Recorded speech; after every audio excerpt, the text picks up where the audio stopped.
Let's drop the green flag on this episode of the Talent Tank Podcast with your host, Wyatt Pemberton, bringing you the best, fastest, most knowledgeable personalities in ULTRA4 and off-road racing.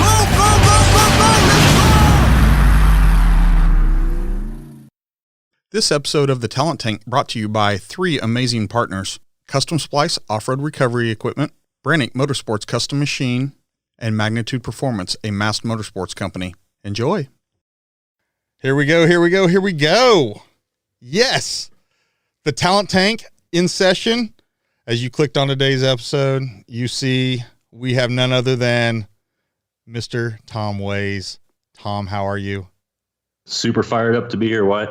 And I just want to clarify for everyone listening in, just because you can't see the video of this and this guy looking back at me, this is just Tom. This is no mustache. This is just Tom. How you doing, man? I'm doing good. Thank you so much for agreeing to come on. You know, I've known you for greater than 10 years, greater than a decade. Always a good guy to talk to. Always a good guy to wheel with. Always a great guy to wheel with, race with, all the above, have beers with, all around good guy. Name is always in the podium discussion. How do you do it? Where do you want to start, Wyatt? No. We have a lot of time to get into that. Right off the bat, though, last week, well, the episode just before this, we had a famous fellow, you know, the winningest co-driver in ULTRA4 history. A fellow goes by the name of Mr. Jason Berger, or CrossFit Sally. He alluded to a story about the famous Tom Ways. He dropped a nice little Easter egg for us. I know the story actually, but I never actually heard it from the lips of babes here. I've heard it from Kurt Schneider. He wrote it up at one point, but I'd like to hear the exact story of, I mean, folks, this man that you're listening to, and you're going to get the full story on for the next two hours or so. He killed a bear in his living room. I didn't kill it. I gave him a headache. The urban legend, or the... Let's just start out with good, true data. That's why we've got you on, because we're going to set the record straight. No, we got to set this shit straight. So you were prepping your car. This was the Tribe single seat car in your basement at Tahoe? No, it was the old girl. Oh, it was your Trent Fab bright orange 321 Leverett transmission sponsored down the side. I remember vividly. It was a great trail car. I want to know more about it here in a little bit, but I can't wait to say about Leverett. Got to tell you about Leverett, and thank you for bringing up John Leverett. That guy was absolute incredible. He's a legend. And then, did he pass away a few years ago? Yes, sir. He did. That's sorry to hear. I remember hearing that or thinking I'd heard that. So you were working on that car. Was this being prepped for a KOH? No, for Glen Helen, actually. I had just come home in the spring, and I basically, it was, if I remember correctly, I think we had that afternoon race that year where we shared the racetrack with another series or something like that. And it was like an afternoon into an evening race. And it was just super overwatered. Anyway, back to the point of the story. Yeah, I was out in the garage and I was changing springs because I was trying to lower the car and take the spare off and lighten it up. And Joe Magliano, who I've known forever, him and his girlfriend came over and they were on their way to a barbecue. This was in Tahoe City. And, you know, at that time, like the black bear population, you know, is really active, you know, third, fourth generation trash bears that are smart. And like literally it was so bad. People were getting their cars broken into, interiors ripped out. I mean, like I had a not very old garage, 3-car with a studio above it that we just got done building, and, you know, constantly ripping off the double pane, beautiful wood windows and breaking in, ransacking the place. And literally Joe came and was helping me finish up, and I think exactly how it went. So the front door was wide open. I think it was June at the time, May or June. And normal Saturday in Lake Tahoe, just beautiful out, and front doors wide open. And Joe was like, hey man, I need to take off and get some hand cleaner, wash my hands, and go over to this barbecue. And I was like, yeah, thanks for the help. You know, we got both, just basically we're changing the lower spring rates on the primaries, right? Just trying to drop it 2 inches. And basically, Joe goes walking up the stairs behind me. We're walking in the front door, and I hear him go, "Holy shit, that's not a dog." And I went like this, and I was like, "Ah, shit." And I freaking looked, and the brand new stainless fridge, and we just got done a kitchen remodel, and the brand new fridge was open, the freezer was open, and I just look over and I see this black blur, and I was like, phew, right in my office. And next to the office was the guest bathroom and the guest bedroom. And I went in my office, and I had just come home from Alaska, and I had TSA'd. I took 2 pistols up there. Usually late in the season when the bears are active, I usually carry a pistol for, protection for the brown bears that are out in the spring. On certain years, they're really active, and, it's the real deal up there. I mean, 3 years ago, there was a brown bear mauling in Haines in our heli train by a Juneau professor that was leading trips trying to climb. We may be getting a little bit ahead because we haven't told this part of the story about your life. You're a backcountry ski guide, heli ski guide. You guys jump out of helicopters on skis and you're based in Southeast Alaska there in Haines. Yes, and so you do that during the winter, but this is, you've come back, it's affected the very beginning of the off season.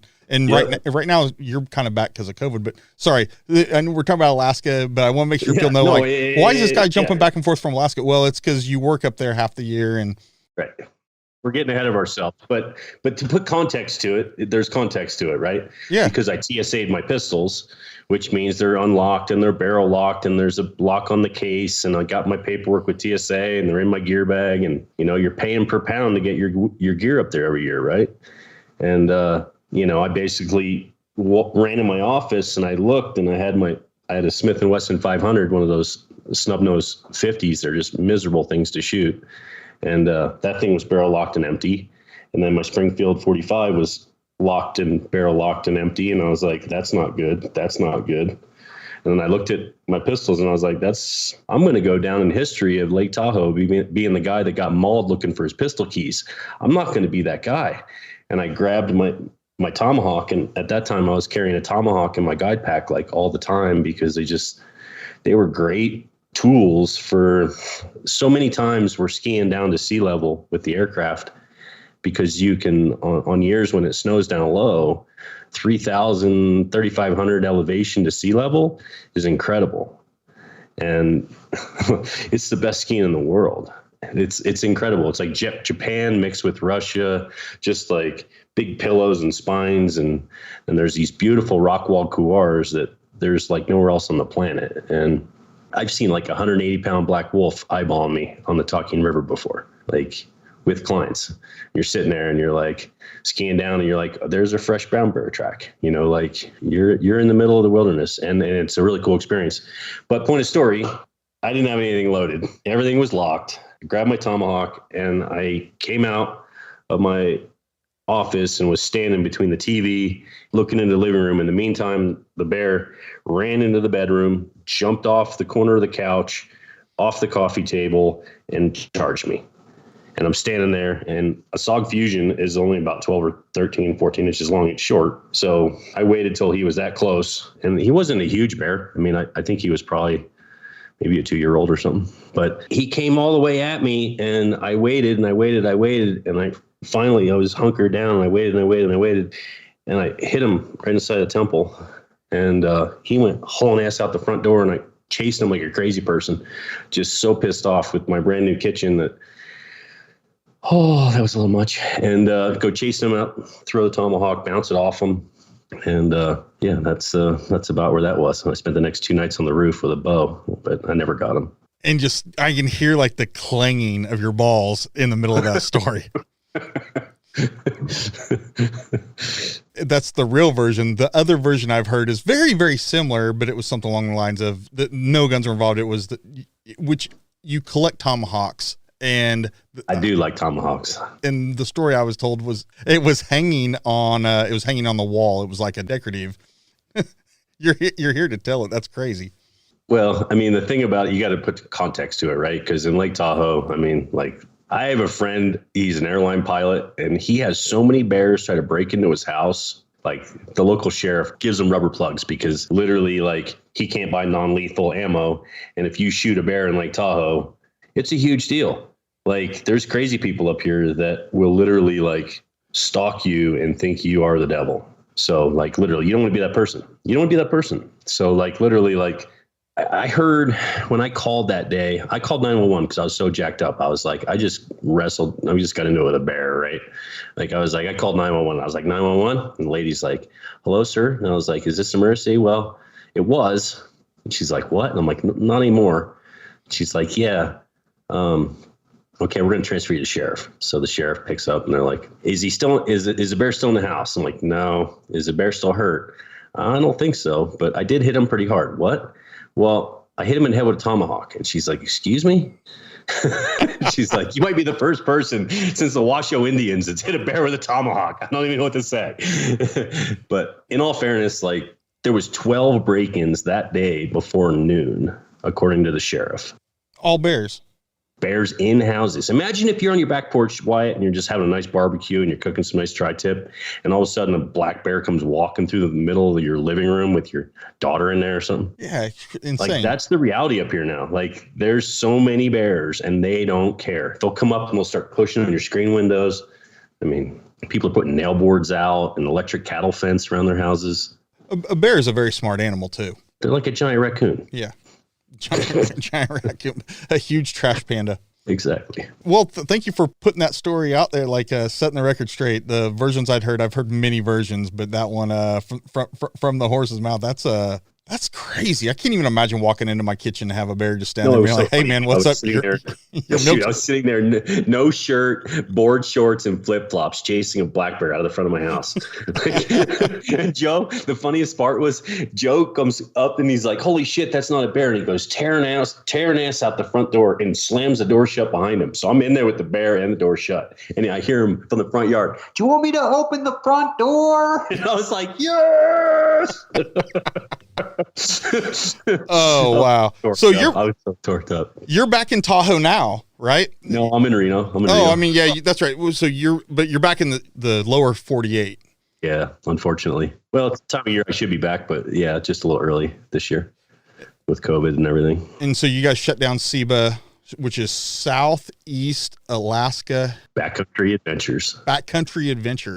Yes, sir. SEBA. Yep. How many helis do you guys have? 2020 this year, we got busy and we had 3 aircraft this year, 3 B2s from Coastal Helicopters out of Juneau. Those guys are great partners of ours and amazing company to work with. Got some great pilots and super stoked to be. The pilot and the aircraft relationship is a huge thing, especially in Southeast, where you got big peaks and coastal conditions and ever-changing weather. And the thing that's neat about Southeast is it has an ability that the weather clears a little more quickly there. So we get a little more percentage of fly days than I have in other spots in Alaska.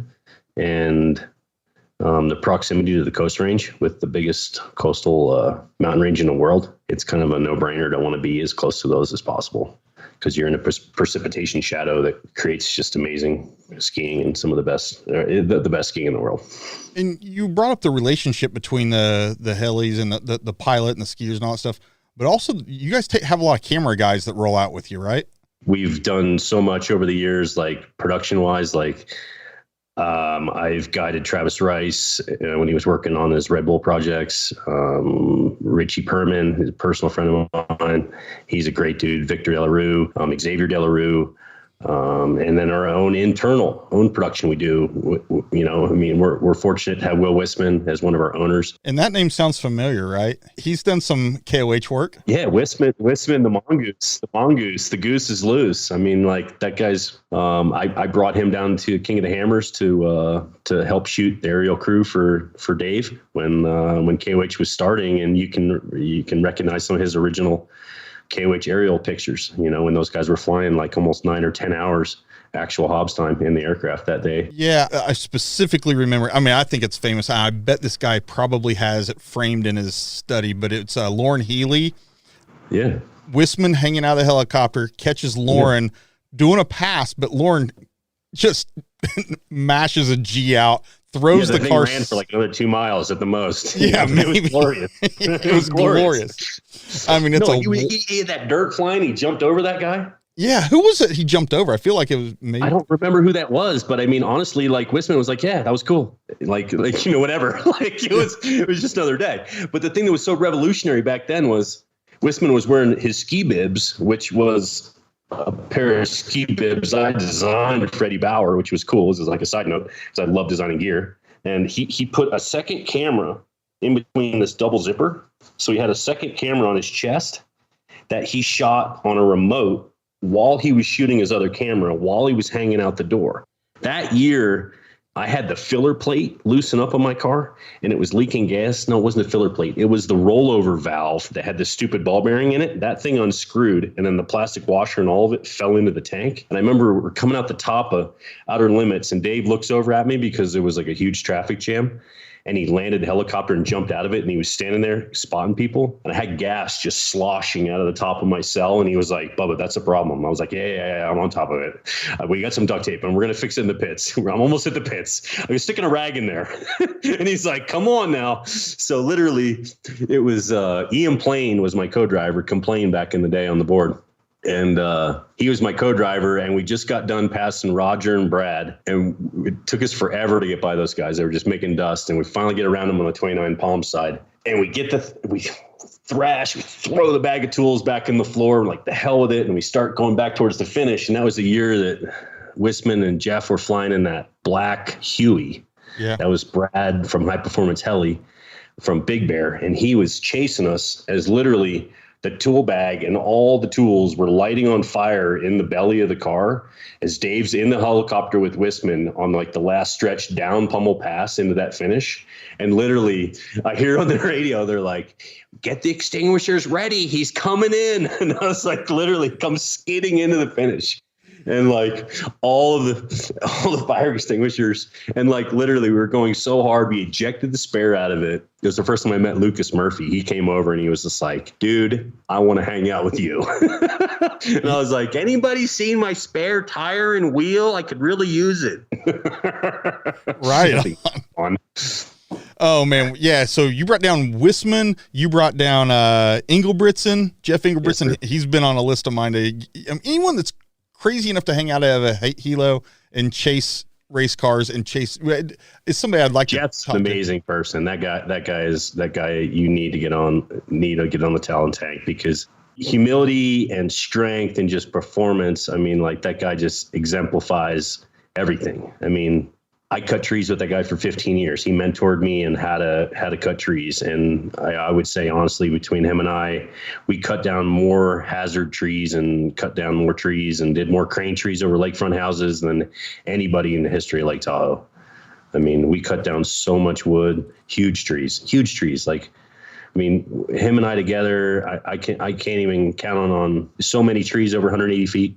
I mean, that's the thing why like people don't realize, like going down to Rubicon Springs for me was like going down to Willy Wonka's chocolate factory, because like you get down to Rubicon Springs and there's all growth trees that are over 200 feet tall. It's like there's firs that the tops have fallen out after a beetle kill that are still 180 foot tall. Like there's 220 footers that 25 feet of bug kill have fallen out of, and they're still huge. They're so huge down there, 8-9 footers, just massive pickles. And like for years, I would go down there because I was always a Land Cruiser guy, right? Meeting down with my friend Jack Rice and going in for Cruise Moab and going into the Springs, and like I would bring my 372 with me because I was always cutting trees. So I'd bring a little bit of sawgas and my 372. And I was dropping 180 footers in the Springs, and they all the old timers there, Steve Morris and all those guys were like, if you work at the Springs, you don't pay to camp at the Springs. So every time I come down there, they were like, oh, you're back. Can you take down this one? And like I'd end up following some huge old nasty thing. And I remember being at Kentucky. I don't remember which year it was, but it was the like Battle of Sturgis or I don't think it was a Battle of Bluegrass, but it was at Sturgis, you Kentucky. Talking the Bills race? It was Bill's race. You ran into Miller? You cleaned the corner off Miller's car. That did not happen. That did not. He was that line away. You're like, this is mine. I was in front of him. I was positioned in front of him. I moved all the way. Pass. I got the long lasting. He was so mad. No. But it was that race. We came out of whatever the fields, and you shot into some trees. And on the first day when we got there, I'd seen your car there, but we didn't see you. And then you come trotting back up out of a pickup truck carrying a chainsaw, and you're like, yeah, we cleaned a bunch out. Let's go take some cars through and see what it looks like. And then 2 hours later, we got to clean some more out. You want how that actually went? Okay, let me tell you how that actually went. Dave tells you to go chop some wood. No. Let me explain and see how it actually goes. So normally on an East Coast race, I'm so jammed up from not being able to race Stampede because he moved it up early. So I can't even do it because I'm in Alaska, right? So I come back from Alaska. I'm already a race down. So I can't do the West Coast series. So I have to do the East Coast series. So I commit to okay, I'm going to drive to Kentucky, right? So I get to Kentucky. From Tahoe. Yeah. It's awesome. And I'm usually the first person there. And this has happened multiple times. The only person that usually was a challenge for me to beat there was Gilstrap's dad. Gilstrap's dad would usually roll in second and be like, oh, you're already here. And I was like, I don't like being late. And he always chuckled about that. And whenever I was talking, he'd come over and I liked hanging out with his pops. I just always gave myself a lot of buffer because I hated getting there late. And I hated having a problem. You never know you're going to have a problem. That's a long way to drive, right? Right. So basically Dave, a lot of times on a lot of these races would show up and I'd already be there. Happened at Hot Springs. He's like, hey, or, it happened in, so, I mean, that's normal. That's normal. I always love to help everybody at ULTRA4 help get the races, stake the courses, do whatever. If I show up early, you know what? I'm helping those guys. I'm helping Trotter. I'm helping JT. I'm helping those guys set the course. It's not an advantage. No. You're just working. Idle hands. We basically, we drove around that course and it was super, super tight and it was all poison oak. And, I grew up in Pennsylvania on a farm and my dad didn't get poison oak or poison ivy and I didn't either. So literally I made so much money doing odd jobs, weed whacking poison oak and poison ivy as a kid. It wasn't even funny. I'd run the tractor in the bush hog and do neighbors' fence rows and whatever. Yeah, if I breathe that stuff from my neighbor's yard, just breathe. Maybe if I even glance over at it, I will literally break out. So literally I go into these woods and Dave's like, that's too tight. You're a tree guy. You should get that out of the way for me. I was like, nah, sorry, I was going to curse. I held back. That was for you, Wyatt. I was like, Dave, I don't think so. So then, and I was like, all right, let's go get a chainsaw. We got to deal with this. This is going to be terrible. Bill had a cool course, but it was just too tight. I literally went in the woods and Dave was like, okay. And he's ready to spectate. And I was like, you're not spectating. So I took down these trees and he's like, well, what now? I'm going to watch you friggin' move them. I'm like, that's not how this works. I'm going to cut this stuff up and you're going to help me move it. He's like, I'm allergic. I'm like, I don't care. So we literally rolled it all the way and he had to help. And then we get back and I was like, this is how you get rid of the problem. And I took sawgas and a rag and I wiped myself down and I showed him how to do it. So him being allergic didn't get it because he wiped down with sawgas. Well, I was much appreciative. I still bent a rear axle on that race. Yeah. Your car was huge. It's huge. It was small with a very big footprint. That thing was not small. Yeah. You bring a class 1 to a ULTRA4 woods race in the East Coast. There's been smarter things done. That was not up there. That thing was fun. It just needed another 2 foot of track width through the woods. Yeah. Anyway. Oh man. Well, let's get into it, man. You mentioned you're from PA. You mentioned you're from Pennsylvania, Bartow, Berks County.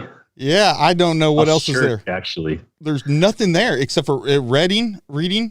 How you even say it? Reading, Trexlertown. So Trexlertown was where the velodrome was for road cyclists for the U.S. team. Okay. So there was a bunch of cyclist influence in that area as well. And then there was a little ski area that was right next to where I lived called Doe Mountain Ski Area. And that was a 400 or 500 vertical ski hill that I grew up skiing at since I was 8 years old, night skiing and whatnot. And that's it's crazy when we talk about the ULTRA4 community and the guys running the top echelon, your front runners always in that discussion. Blyler, he's Klingersburg is 75 miles away. That's well, what's even funnier is it's even closer, Wyatt, because my grandparents, my mom's parents, basically the Long family, my Uncle Tom and Phyllis Long, and my grandfather, they grew up in Catawissa, and on the Susquehanna River. My Uncle Tom has a campground called the Indian Head Campground, and that is literally like in Blyler's Front Nine. I mean, it's right there. I mean, and that's what's funny to me is like that's where I grew up, where, you know, seeing people fishing for muskie and, you know, just Pennsylvania, you know, like I grew up in between Berks County and Bucks County. Tell me about your parents. Not a lot of skiing there. My dad was an elementary school principal. And before that, he was always involved in education, and he was also a football player. He was a nose guard, and he grew up in New Jersey and was a first mate and did a lot of ocean fishing and hand lining. He was a badass. He met my mom, and she's even more badass than him. She's gnarly. My mom's gnarly. Like, I've got the ADD of my dad, and then I've got the intensity of my mom. So I've kind of got the pair of them into me. But basically, fast forward a few years. So 1979, we moved to Huff's Church, which is where our farm was. So, and it ended up, by the end of it, once my dad got a couple more pieces of land, it was 100 acres right there, and it was a regulated hunting grounds that was kind of a bird farm with a dog kennel and the guy that caretake the whole place. And we ended up with 100 acres by the end of it. And we moved in there in 79. It had an outhouse, not really hardly any running water in the house, and like one outlet per room, and with power. And to put it in perspective, it was like an 1800 stone farmhouse that had like 6-foot windows. And we burned 13 cord of hardwood a winter to try to keep heat in that thing. And it had a post and beam building, hay barns, and like we had a 1937 John Deere Model A with a cultivator under it. And like I grew up with a Shetland pony, and we had a cow for a while. We had pigs, we had chickens. I mean, we had a bunch of horses, a lot of deer hunting, a lot of trout fishing, you know. 1979 was not that long ago.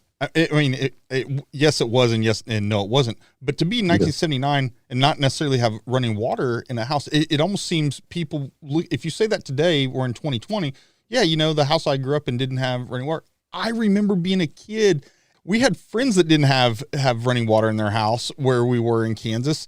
Now, they were older. I remember our phone, we were on a party line phone, so everyone on our road, it was about 7 miles, there was about 10 of us, the phone rang at every single house down the line, and people would pick up. How insane is that? That's not that long ago. I was born in 76, and I remember this. So this is probably 80, 81 times, man. And now we're walking around with, a smartphone. You can look up anything you want in the world. It's crazy, isn't it? GPS locate yourself in a second.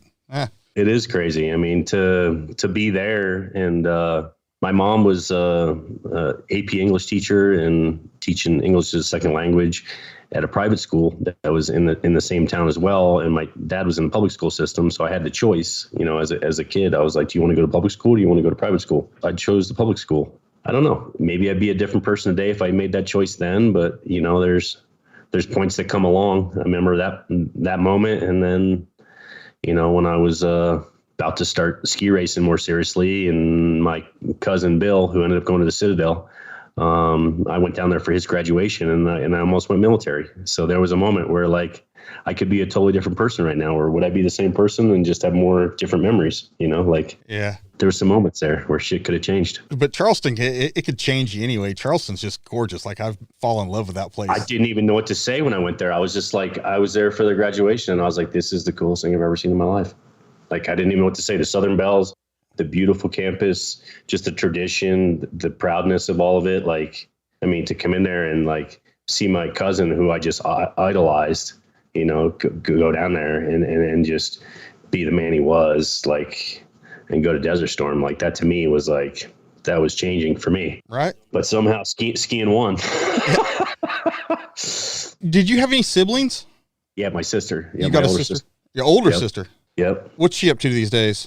She's an amazing lady. So her husband, Scott, and her, they met in college. And at that time, she was a midwife and becoming a nurse and midwifery. And he is a doctor as well. And they actually moved to Zuni, New Mexico, and we're living on the res there. And he was working on the diabetes program, and they met in Marquette, Michigan. So once they kind of had enough time on the res where they were like, it's time to go, they moved back to Marquette and built a house up there and raised her 3 girls. So my nieces are pretty interesting girls.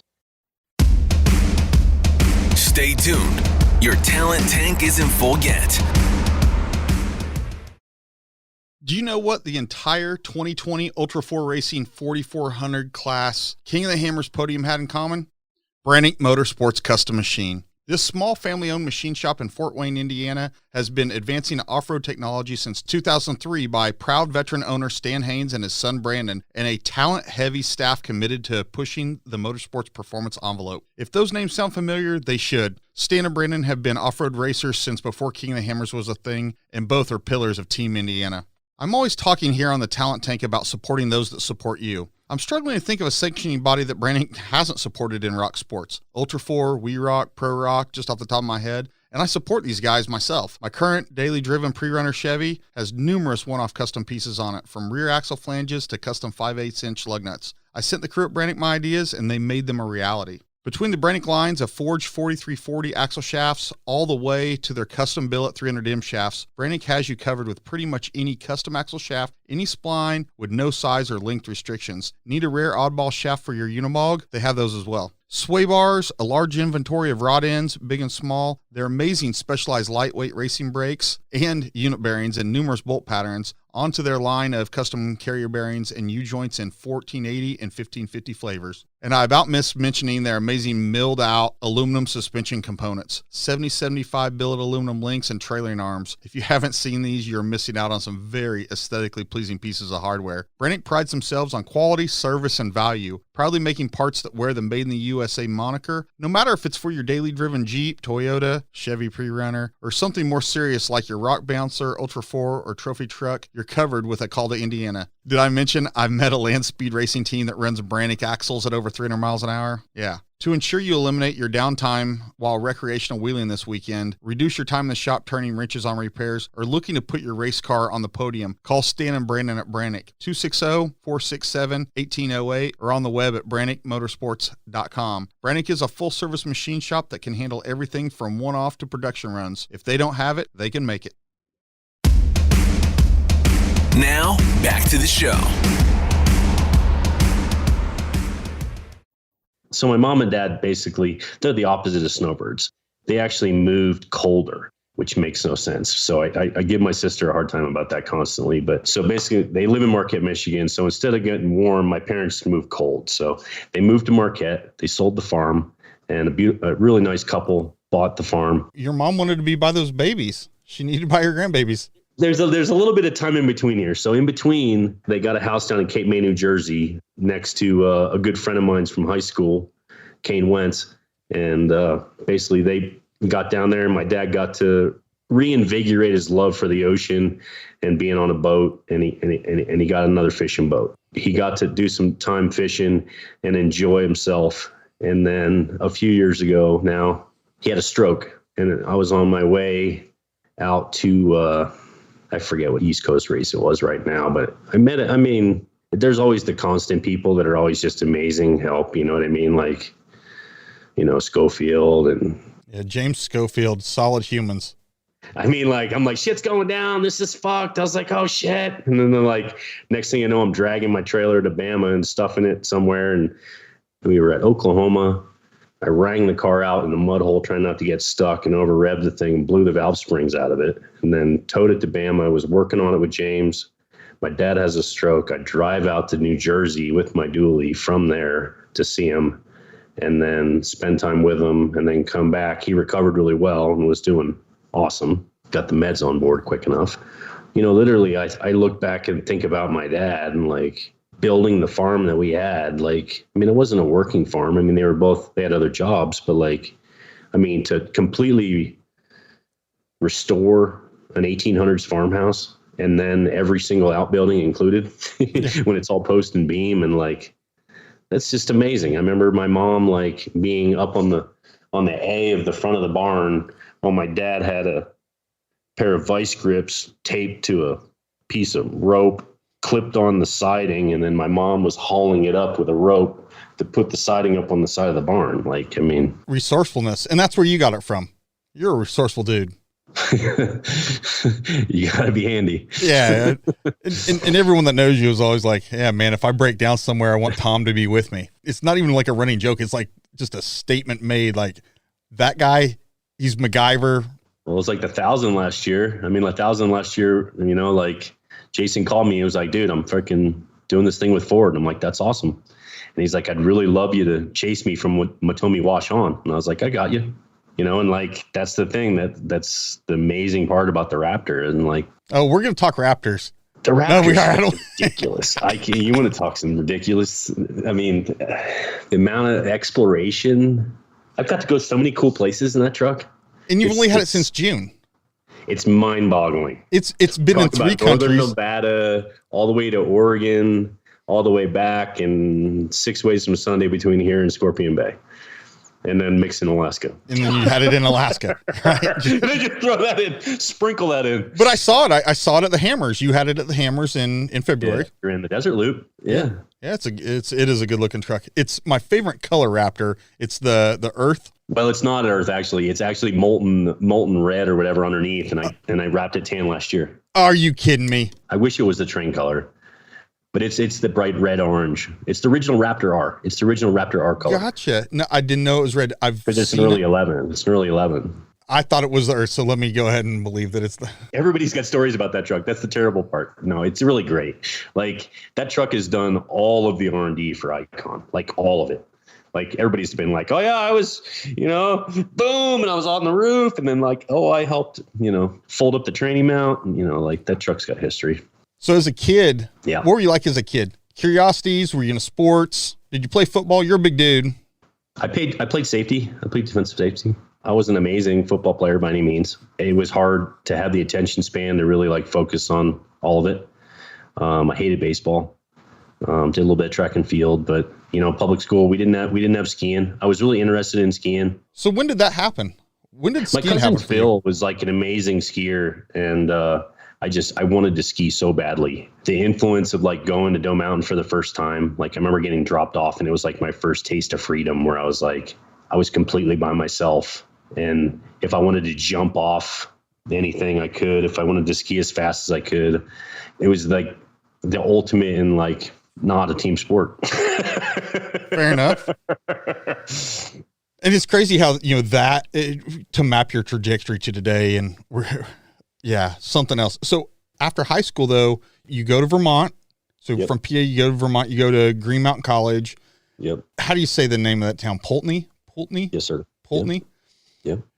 And you end up with exiting out of there with a degree in recreation. Yep. I believe that's a degree. It's a liberal school at best. Yeah. I read it. I was like, no, but that's such a fitting degree. Is there such a thing? Yeah. Well, I can see you excelling at that. Like, I can see you just being around you enough. I know, like, that's literally right up your alley, completely up your alley. No, it's interesting because, like, you know, I was in college there, and I think it was my freshman or sophomore year. There was an opportunity. My mom was like encouraging me to do a bunch of random stuff, and she was like, "Hey, you want to do a NOLS course?" And I was like, "Yeah, I'll do a NOLS course." So I did a 75-day NOLS course, and they gave me credit for American history at that college, which was actually really cool. Like, I learned so much. Like, I mean, I learned a lot. And NOLS is National Outdoor Leadership Seminar School. Yeah.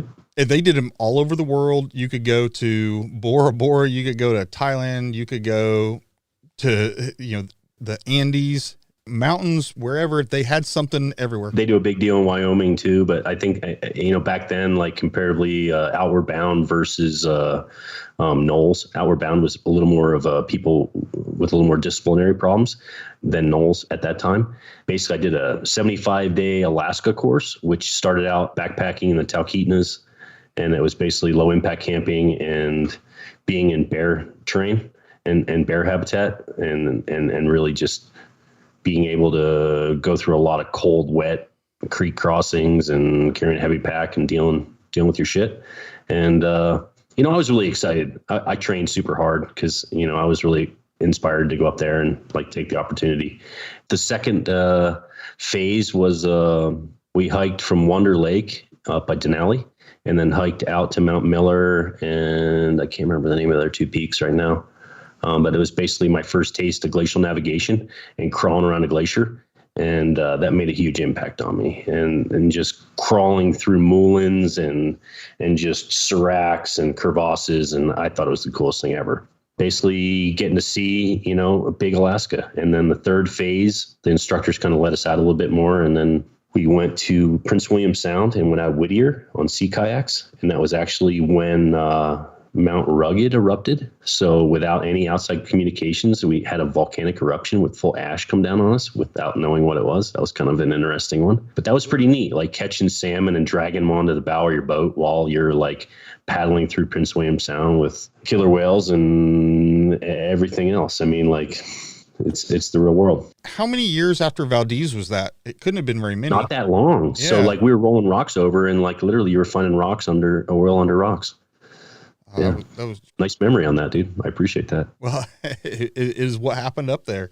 So was Denali referred to as McKinley still at that point? Yeah, same thing. Yeah. It's all the same. Yeah. But now when you're up there, it's really just reverted to, everyone refers it to Denali. It's no longer McKinley, right? Yeah, everybody uses the Indian name for sure. Yeah, which is the segue into talking about skiing. So you got into it, your uncle gets you knit, you go to Knowles, you really kind of set yourself on this path. And I'm going to say this right now for Jonathan Terhune. This is the inflection point. He loves that phrasing. I love to say it too. It's one of my favorites. But you have this, you've been set on this path. You've been set on this career path, and you've been on it for 30 years at this point. You start skiing in the Northeast, you start getting good. You're good enough that it's obvious that you are at the peak of where you're at the top of your game, and you take the leap to move out west. You move to Tahoe, you're skiing it. You have to help me on well, I actually moved out to race down mountain bikes. Yeah. Well, I didn't know that. So yeah, you got in downhill mountain bikes, but then you end up like your home course is like Squaw Valley, right? So basically I moved to Tahoe, and I came out to race the North America's Championships. And I was, at the time, downhill mountain biking was just starting to grow. And I started racing in Vermont. And at that time, there really wasn't a designated downhill racing. There was just cross country, and downhillers were still racing cross country. So to be better skiing, I was getting really serious on my bike and was really motivated. And raced Mount Hunter, which was a World Cup race at that time, and was racing Norba National in pro, and started getting a little bit of sponsorship to race downhill mountain bikes. And I moved out to Tahoe to race the North America's Championship, which was at Squaw Valley. And then I was going to go down to Mammoth and race the Reebok Eliminator and the Kamikaze. Basically was racing a little bit of downhill mountain bikes and trying to still ski. And it was hard living, dude. I was like, I don't want to go back to Pennsylvania. So I literally moved in with a friend of mine that started a taxi business in Squaw Valley, and moved in with a bunch of people that ended up being the Red Bull Air Force and a bunch of maniacs. And honestly, like the tempo of what's pro in Squaw has been really high for a really long time. At the level you were racing at, the level you were skiing at, you got to see a lot of the world. Oh yeah, no, like honestly, I feel super blessed. Back then, Scott Mellon was the marketing director for Marker, and he got picked up by Benetton and got hired, I believe, as the vice president at the time. He hired me to start skiing for those guys. That was like my first real opportunity where I got to design a pair of skis and design some clothes and get a budget to go skiing and be me. That was pretty cool. And I had an amazing team. There was a bunch of really talented athletes on that program at the time. I mean, Nordica's spread at that time was incredible. Like at that time, just give me a second here. Bodie Miller, Shane McConkey, Jeff Holden, who jumped a 160-foot cliff in Alaska that year, just like gifted BC skier that loved to jump off huge airs. Jimbo Morgan, who another huge influence in my life, Olympian, U.S. ski team speed skier. Brad Holmes, original bad boy from Squaw, and that was back when Glenn Blake and Scott Schmidt and all these guys, Ingebrigtsen was in the mix too. I mean, all of these guys were just super talented skiers. About 19. I mean, well, let me just think about them. So originally, like getting early ski partners, Jim Morrison, Christian Pondella, we went some incredible places. I mean, in the early 90s, going to Chamonix, France, and ski mountaineering and wanting to swing ice tools. And that was kind of in the beginning of, learning, getting mentored a little bit by some painting contractor friends of mine that were actually super badass mountaineers and ice climbers, learning how to be proficient at ice climbing. And you got into that for a while, right? Are you still into it? I love ice climbing. I haven't done it in longer than I care to admit, but like having ice tools and your rope, put me in the game, coach. I'll come out the other end. Well, and again, those are skills, right? Those are skills you started as a kid. You certainly, I know you honed them in 75 days at Knowles, but all the mountaineering skills, the rope skills. And that was just more glacier stuff. Yeah. But I mean, reading terrain, and that's something I'm super blessed with. I have an ability to remember terrain better than a lot of people. And I figured out how to visualize it finally and how to trigger memories that activate the visualization of it, and read and train at speed. I mean, that's what's always motivated me to desert race and then want to off-road race is read and train at speed and terrain memorization. And that's what's always carried over on so many sports for me that just make all the difference in the world, from dirt bikes to snow machining. And I mean, that's the coolest part, like the amount of places I've got to go on a sled. I mean, my years skiing for Arc'teryx, in the later years, I around 99, moving into 2000s, signing with Arc'teryx and being one of their first brand ambassadors that's ever been on their program.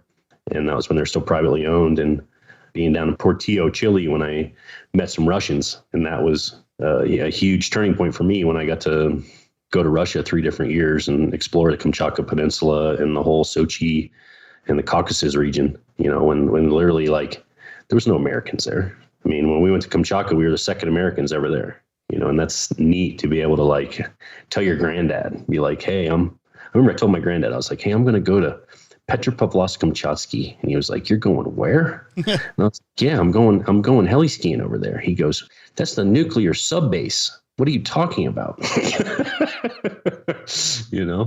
But no, that's immensely fun. But when in there did X Games kick off? So that would have been Nordica era. So my brain works weird. So that was Nordica stuff. So that would have been late 90s. So yeah, X Games, Crested Butte, racing skier cross. Skier cross kind of started in Lake Tahoe and Skier X. And basically it started with my friend Aaron Martin and a few other guys who were promoters that brought Red Bull into the United States, and Tahoe City was their test market. And their first event ever was the Red Bull Ultracross at Mount Rose. And I got second in that with Greg Nevelo. And that was my first cash ever.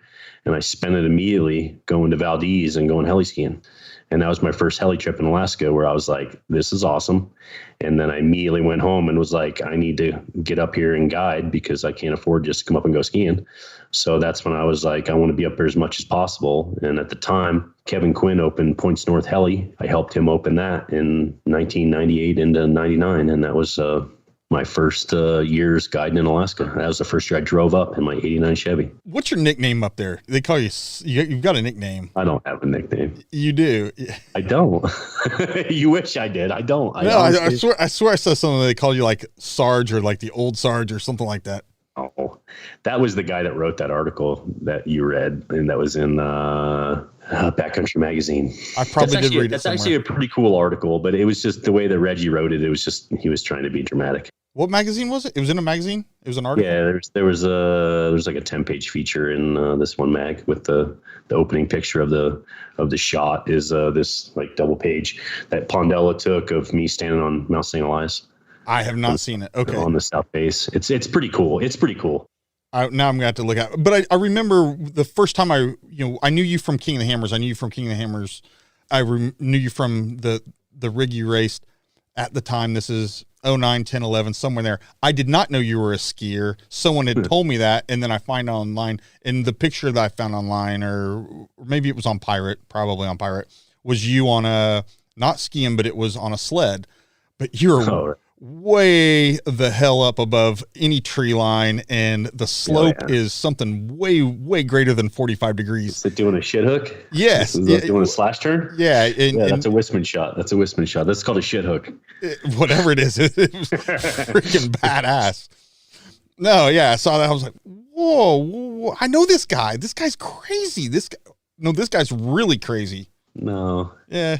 No, where you can go on a snow machine is pretty cool. It's neat, like riding up there, riding down here, like getting to ride as much as I have in Canada. Like the teammates on Arc'teryx, the Canadians I got to ride with, like I got to see some really neat zones, and like technology in those things is just went leaps and bounds in the last 10 years too. Oh yeah.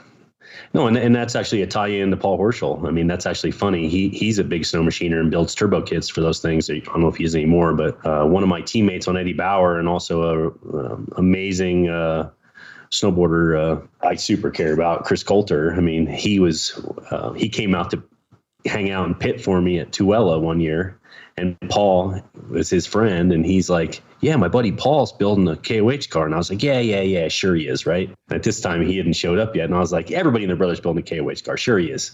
And then he shows up with that Danzio motor and like that thing all dialed in, and being a boy from Alaska. And I was like, him and I hit it off awesome. And like, we were just two peas in a pod, and like our crews hung out forever. For him to be a Salt Lake guy and like be like super good friends with like one of my, Paul will tell you that, but I think Paul could have been a pro snowboarder, but he won't admit that to you. You should ask him about that when you get a chance. That chance needs to happen. He is so high up my list. He's elusive.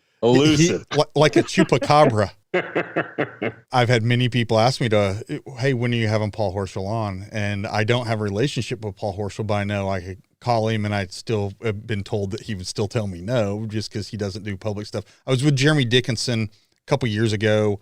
He qualified on the pole for I got him set up with BFG. Well, I turned him onto the development team. There you go. That was me. You're gonna have to put in a good word for me. I don't know if I can. He's on Nitto now. Somebody, maybe it was Shannon Welch or Dave or somebody, they had like this king's throne or where the pole sitter would sit on this thing until they got knocked off during the power hour. Well, Paul ends up being the one who's supposed to be on that thing. Only there's no way you were going to get him on this chair. He left. He went to his trailer. He hid. Jeremy Dickinson, he gets the radio call to, hey, we need you to go get Paul and bring him back over here. So I'm in the side-by-side. We go over there, and Paul's wife is up on top of the back of the race trailer, and she's watching, and she looks down. He's not going to come out. He's not going over there with you. Fool's errand. That's funny. He's a hell of a fabricator, hell of a driver. Yeah. What's going on in his head? Just a lot of people want to plug in there and see, because it's got a bunch of magic on the winning side. Good people. So all your years skiing, and you still ski every year. You just came back from Haines. How have you been able to stay on top of your game doing that as you've gotten with age? Stay healthy. Well, I quit smoking a couple years ago, or maybe 3 years ago now. No nicotine, no chew, nothing. I'm glad I finally could kick that habit, and I feel really healthy right now. I feel really strong. 2005 was tough, when I broke my arm and the nerve damage and everything that I had in my left arm. That really set me back. And to come back from that, even with the disabilities I have in my left arm, I still feel pretty stoked, because driving an off-road car is not easy. And honestly, the amount of feeling I have in my left arm isn't incredible by any means. So is that the wreck I saw this on YouTube? Starred on MTV. Is that what it was? And they interview you, and it's like a very young Tom Waste. I got blasted. Yeah.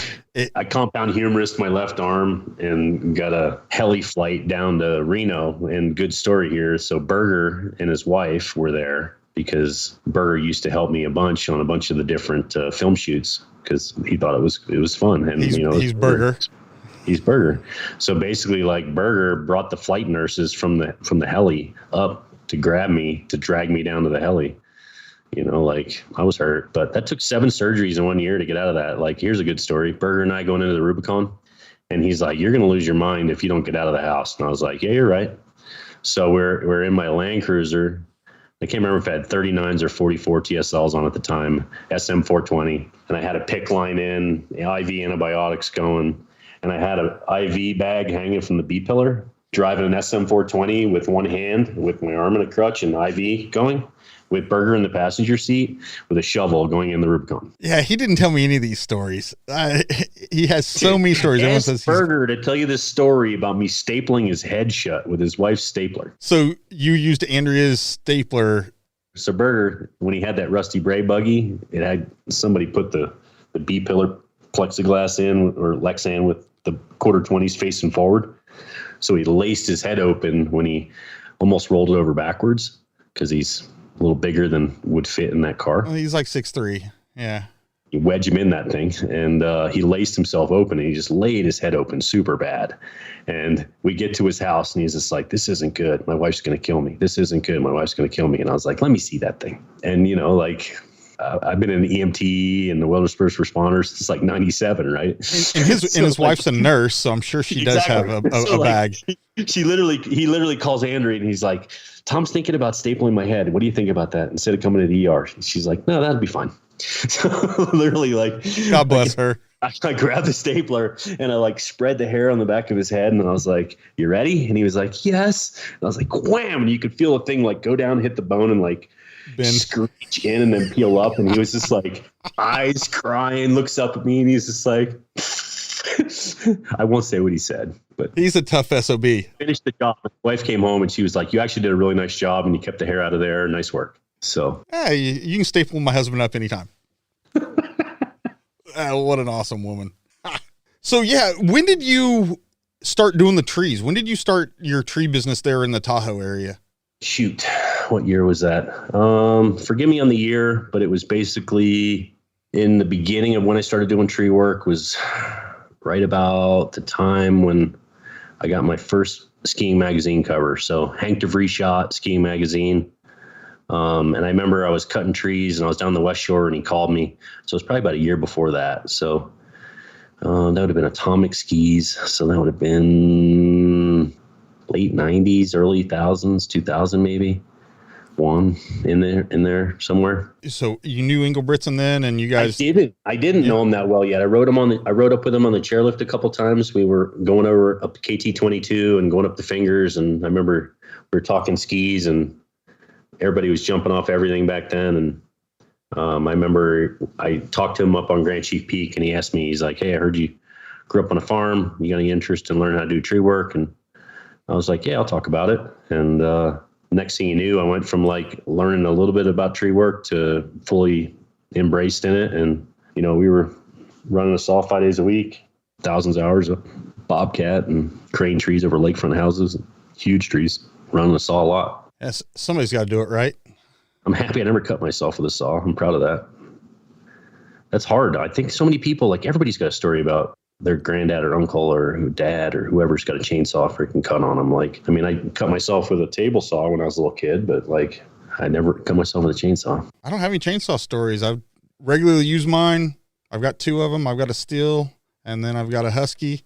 They both have their place, and I usually try to limit myself to 2 tanks of gas through the Husky in a day. After that, I'm like done. Like it's going to be a 12 pack and some more than that to go to bed. And then the last time I really did in theory should have overdid it was we had Hurricane Harvey, and we had a tornado went through our subdivision.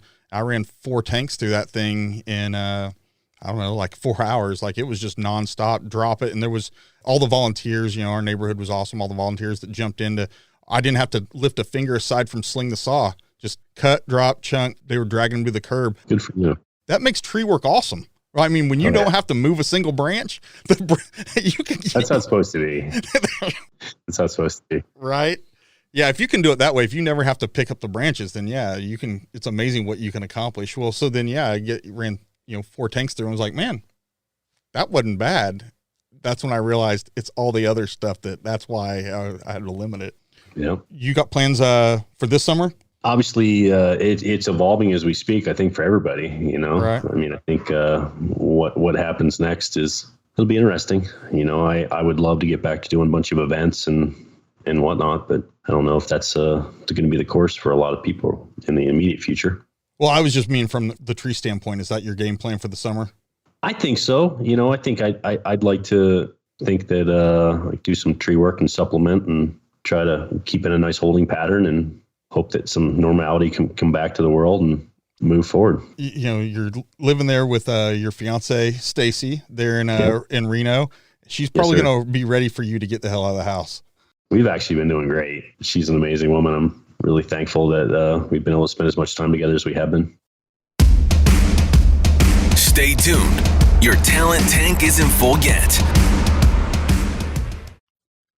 For the past 10 years, there has been a group of individuals working hard, pushing the limits of what's possible with suspension spring technology.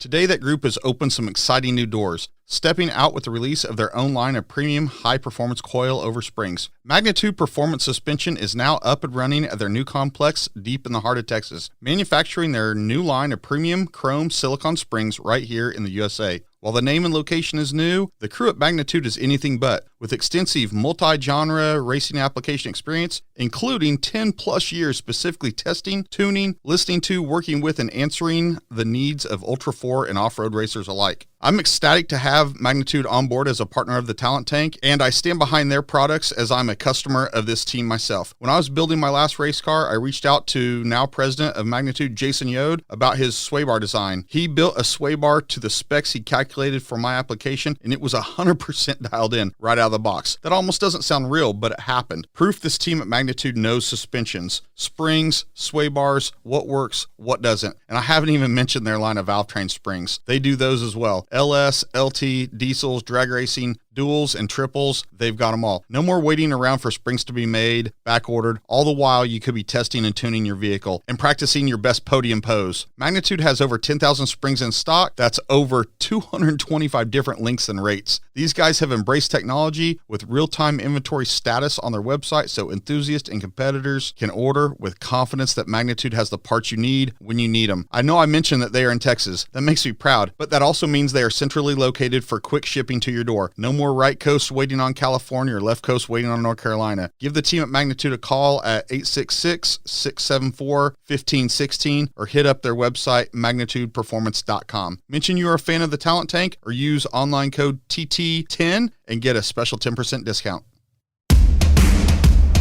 Now, back to the show.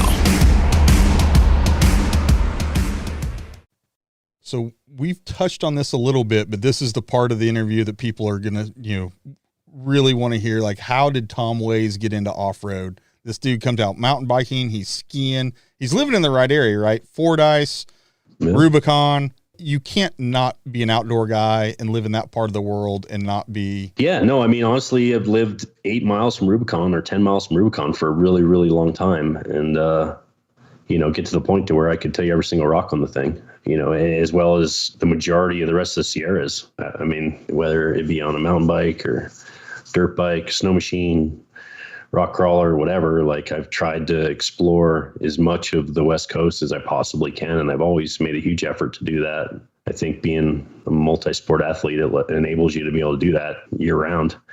You're not just limited to when the season's best for that sport.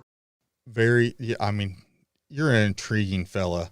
Dude, there's so much cool shit though that it's like such a scratch at the surface. That's how I feel right now. I'm like, there's so much shit that like I'd love to keep talking about. Like, it's crazy. Like, that's the hard part for me. That's where I feel. So you like burgers? Yeah, I listen to burgers, and to me, like it was cool because there's so many things that we've done together that I forget about. Like when I called him and gave him shit about it, I was just like, dude, that was actually really good. I liked it. And he goes, he started, he's obviously always humble too, but like ultra competitive. But I remember when him and I went up to go ride with Jason at the cabin, and this would have been in 2003. And back then, Jason couldn't ride a sled to save his life. He was terrible. Literally, his father-in-law, Steve-O, bought my Ski-Doo off the back of my truck after the ride. He was like, that's a nice looking snow machine. How much to leave it here today? Let me get out my checkbook. And literally bought my fucking Ski-Doo that was all punk rocked out with snowcross suspension on it. And he was like, that's not leaving today. And I was like, oh, okay. That's how you want to do this.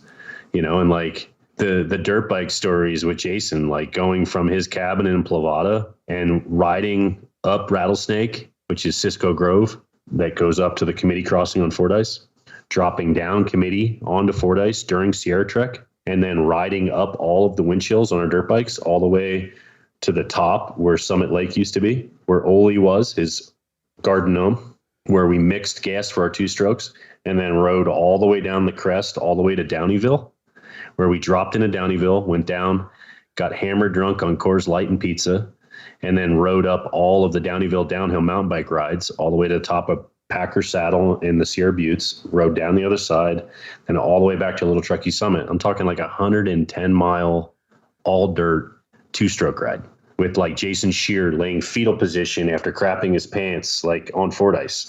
Like, that's what we live for. Just like cradling each other to where you're just like sitting there like Tyrannosaurus Rex with your fingers like this.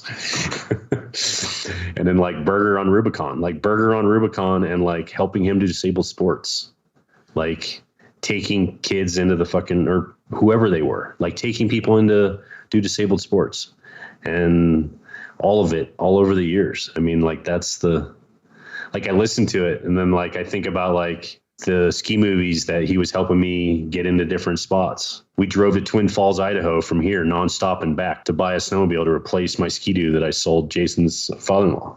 There's so much of it. Squaw itself and fuck everything between. So many great memories. And yeah, you're right. Great people. And you're making new and better and greater memories by the moment. That's what's cool. Oh, yeah. So growing up, you guys had farm trucks, 3-wheelers, tractors. Oh yeah. You get into FJs. And you've been an FJ guy ever since. Have you ever owned a Jeep? No Jeeps? No, never had a Jeep. Never had a Jeep. Always wanted one as a kid, but like I don't. It just so happened my sophomore year in college, my dad helped me get this '79 FJ40, and before that I had an '83 mini truck. Before that, it was a Honda Civic and our 71 Chevy farm truck, you know, and tractors and lawnmowers. I was the asshole trying to stick it in fifth in the snapper lawnmower and wheelie it, you know. and see, I've had so many conversations with guys because I grew up so much the same way as you. Like, you grew up on a farm. You don't even get the option not to learn how to be a mechanic. You don't. It just goes with the territory. You're going to learn how to fix what you broke, or you're going to learn how to fix and repair or whatever, do triage, because that's the only mode of transportation. That's how it's going to be. Yeah, no, I mean, I couldn't imagine, you know, I always loved running around in our tractor with the bush hog on, and, you know, that was awesome. I'd always be running towards the edge of the swamp though, trying to get in a little further, you know, it's just right. You have to, you got to push it. At what point living in Tahoe did you meet Yoder? I met Yoder on Fordyce, and then I met Yoder on Little Sluice on Rubicon. You know, that was kind of the, you know, and back when parts of the Rubicon were really rowdy, and, you know, just basically, you know, wanted to run my car as best I could in Tahoe back then. And, you know, it was the evolution of Toyota axles and putting 60s in it and taking this front 60 out of a saw truck. That was one of the saw trucks, and 60 or 70, I think it was, out of a Dodge. That was another truck at the yard. And next thing you knew, it had 1 tons and didn't have Burfields anymore. And, you know, but it goes full circle. In 2005, I ended up getting another FJ40. So that's been a nice thing to have constant. You know, I've always loved being a Toyota nerd with the best of them. What do you drive today? What's your daily driver? The 2011 Raptor, or my Duramax Dually, or my Land Cruiser, which is parked right now because I poked a hole in the oil pan. See, that's right. I knew you had to have a Toyota in there. That 40's nice. That 40's nice. I like that 40. That thing's a honey. Ha. So yeah, man, I knew you had to have a relationship with Yoder. That part of the world, Yoder was that dude's hardcore. Dude, he's the guy that convinced me that taking my rock crawler and desert racing was a good idea. He was the guy. He was like, you need to come and do Vora. And my first desert race was the Hawthorne 250. And that was my first desert race I ever did. And my car handled horribly. I mean, the thing was terrible with 2.0 shocks on it and blowing out coilovers. But that was my first race. Ian Plain and I did that. And Yarrington 300. And Yoder was pushing the limits of a 4-wheel drive. Had King of the Hammers happened yet when he first started really endurance racing his car? Maybe it happened 1 year. It was right as it started. Yeah, it was right as it started, because I mean, Kevin back then, I mean, he was racing up here. I mean, I remember going to Prairie City in one of the early races, and Randy Avery, who was like one of the other pro truck guys that raced against Mello, he was fast. It was like super fast on the Prairie City track. And that was like the first time you're like, oh, wow. You know what I mean? And, you know, back then, like, there wasn't a lot of standouts in four-wheel drive. And, you know, people were still, you know, class one. I mean, that was in 07 when I met John Hara and his son Mark, and went down with John Hara and Speed Technologies. And that's when Berger invited JT along. And that was JT's first desert race he's ever been to. I mean, I got to take JT with me to Baja for his first Baja trip. I mean, I didn't have any racing experience back then, but I went down there surfing. I'm a terrible surfer, by the way, but I mean, but even a bad day surfing still better than a good day of a lot of other stuff. Brutal. I hate it. So, but that 06 Speed Tech trip, you guys chased, but you guys did Mexico right. Well, we had fun. I mean, I think Berger, his first trip down there, I think it might have been his first trip out of the country. I mean, JT, I wish we could have went further. It was super frustrating and discouraging for me at that point, like to watch that race go down. But like, I think John, you know, I appreciate that he got us all together and got us to meet each other at that point, you know, because there's relationships. That was a peninsula run. He spent so much money. It was mind boggling to me. Like, I felt like I could have went further with a mini truck and my tool bag from the Rubicon than he could with two Damon Jeffries cars, you know, which is, I guess, a fair assessment. But the relationships that came out of that trip, that 06 trip for you guys to Baja, you guys are still tight together. You can still pick up the phone at any second. Jason was there for that too, because he was there at Horsepower Ranch with that bug that barely ran when it showed up down there, and like they cobbed that thing together. And I mean, I remember that was like hanging out with Jason at Horsepower Ranch. And now is that the bug that it was the magazine bug that that Chris Corbett was involved with? Chris Corbett was a co-driver in it at one point, and it was like Chris's last desert race. Something happened. He's like, I'm done. I'm never going to get back in. No, it scared him something. But it's funny what that one event, you know, there's these different events that have happened in all of our histories that kind of brought us together. But yeah, JT was running Speed Tech race ops not even 2 years later. Yeah, he was the crew chief, and he did a great job with it. And it's interesting because there's a lot of influence that came through Reno with a bunch of the younger guys that all got to mentor under a bunch of great people that would have never been able to do that if it wasn't for Hera and bringing those guys in. So there was like multiple engine builders that John, you know, consumed that were just amazing mentors. I mean, like the guys that got to do sheet metal work under the mentors that, I mean, they built so many pro lights, and there's so many race cars got built. I mean, that's the reality of it. You know what I mean? And, you know, everything from pro lights to 6100s and everything in between. I mean, there was a tremendous amount of race cars that a bunch of people got to put their hands on. And I think that's neat for any community, especially with the heritage of this place, like Rod Hall. Like, I mean, Rod Hall got me a winch sponsorship the first time I met him, you know, like classic stuff. You know, it comes up, he's like, what do you do for recovery? And I was like, I try to avoid it as much as possible.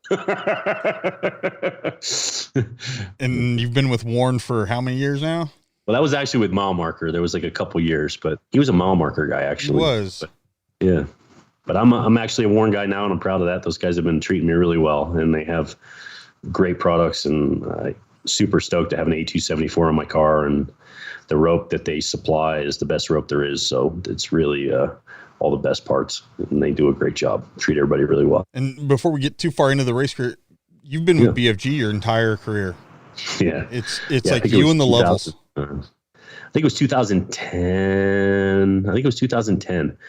Basically, I met Victor at Off-Road Expo, and Jason introduced me to him, and he was like, hey, this is my friend Tom. He's in Warren Miller movies. You should talk to him. And I started talking to Victor, and he's like, yeah, I'll get you tires. And I was like, okay. Agnon. Victor Agnon. Is that right? Sir. Yeah. Oh, man. Yeah. Good. That was a blast from the past. Is he around Motorsports anymore? I don't know what Victor's doing right now, but you know, I never forget that, you know. Yeah, right. I remember the first time I got liners. I can tell you the first time I ran liners and how long that's been.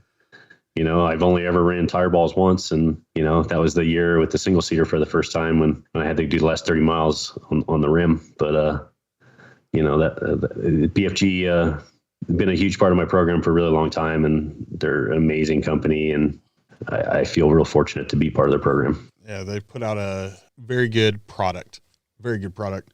At the top of the tire game, there's a lot of guys putting out some really good stuff, though. I'm hedging my bets. You like that? Yep. No, it's true. There's a lot of people making good tires these days, and well, they're driving each other in competition. Like, people say, "Oh, BFG is the the winningest tire in Baja BFG." Well, there wasn't competition for a lot of years. Well, now there is, and they have bettered their game. Their tires have gotten better, and by that, the trickle down to the consumer has gotten better. Same with Nitto, same with Goodyear, same with even let's take it one step further, and a lot of people don't realize this. The tires are so good now that your wheels need to keep up, and where people are getting to the point to where the tires weren't getting flats and the wheels were getting flats, and it's twofold. You make a great tire, and the wheels have to go along with it, and that goes on along into the made in the U.S. stuff, like having good quality U.S. wheels that are forged in real wheels and not garbage coming over from China is a huge part of a race program now. And anybody that thinks otherwise is fooling themselves. No, there was definitely a window there, a couple of years where you broke a wheel every race. I mean, or multiples, or 3 or 4, and the tire would mostly be fine, but you would break the wheel. Yeah. And they did. Most of the time they did say China on the inside, and you had manufacturers that they sold the Chinese wheels and they sold the American made wheels. So you had to make sure you ordered the part number that was the American one, because it was so many mil thicker and of different, it didn't used to be a Pepsi can. It actually used to be in a mine somewhere. I don't know what the genesis of each chunk of aluminum was, but they're definitely different qualities. All right, man. So we kind of got off topic a little bit, and then I want to steer it back to ULTRA4. And you ran that Trent Fab car for many, many years. I think it was the first. Well, no, not the first. It was the last probably converted trail car still running in the 4400 main. I think we had split classes. I think you were still racing that car after the class split. Like EMC had existed, and you were still running it in 4400, right? Or maybe it's blurry right in there, but somewhere in there, you need a different car. You're going to get competitive, and there's a discussion with Jason Shearer and Tribe and you end up with that single seat little car. Yes, sir. How'd that happen? It's a long story. It's got to be a good one, though. I mean, because once you put yourself in that car, your driving style and how you drove and where you were competitively wise was all of a sudden highlighted. I felt fortunate to be able to get that thing. I think it was the fall of 14, right? And basically immediately went to the hammers and needed to make that thing, needed to understand it, right? And the thing about that car is it has more offset to the front diff and more belly clearance than a lot of people realize. So it's actually an exceptional rock crawler. And I think everybody at that point in time had the misconceptions of Dave Cole's original Kirby car and how flat a bottom that was and how bad it was in the rocks. Literally, that little car was so fast in the rocks, and it was I call it the Brad Level theory on hammers. You don't make a wide car because it's always faster to drive between the rocks than over them. So, an 83, 84 outside a tire car that's super nimble is, in my opinion, the fastest car at the hammers. So that year, with my involvement with BFG, I ended up, I think I had about 1,500 miles testing on the KR2 before it was even released to, I think, many other teams. And I had a lot of feedback on a couple different constructions on that tire. And I think I put 1,500 miles on the car before showing up to qualify at KOH. I had a lot to prove to myself and a lot to prove to everybody. I knew it was my first year, racing by myself. That was going to be a big change.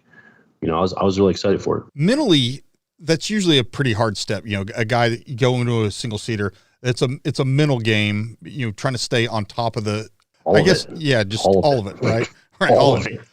But for you, the transition probably wasn't as hard because you're used to, the skiing solo, the being on a bike solo, being on a snow machine solo. You kind of had that going. You're good at reading terrain. You just needed to adapt to reading a GPS. Yeah, for sure. So kind of a good story behind that was I was just about to leave the starting line, and that thing had an A or B in the front. Got to remember to turn the power tank bottle on. So we're trying to remember that like 3 cars before we're leaving the starting line. And John Marking sticks his head in the window and he goes, that GPS is way too low. What are you thinking? And I'm like, great. That's what I need right now. I can't do anything about it. So literally, like every time I put it in reverse, my knuckles hit the buttons on the Lowrance and changed the screen and changed everything. So this is my first time using this 7 HD, which I'd never had because I had like a Baja 540 from like back in freaking when they were just the beginning. And I literally I was lost. And you know what? Going 30 mile an hour faster everywhere than I had ever gone before. Finally going race pace in that thing, because at that point, like the steering is just as good as the suspension. I mean, that's really the reality of your first IFS car. You're like, holy mackerel, this thing steers. It's not like driving a forklift. It goes where you want it to go. Yeah. So yeah, you want to talk about qualifying, or where do you want to go here? Oh man, because you and I have talked about this, strategy. Here's what Tom Ways and Wyatt Pemberton like to talk about when we talk in the past. In the past, when you look back and if you were to record our previous conversations from the last 5 years, when we talk, it tends to be race strat. Yeah. Was this 2015 when you rolled in qualifying? No, I don't know what year that was, but I started like 98th or 6th or something like that next to Tony and I.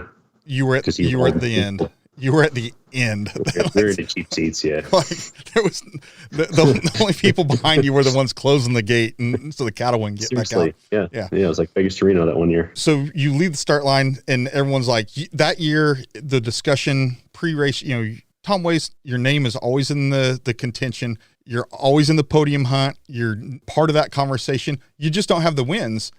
And I want to see you there. There's a lot of people that want to see you there. Not in Hammers, man. I've always have a hard time putting it together there, but you know what?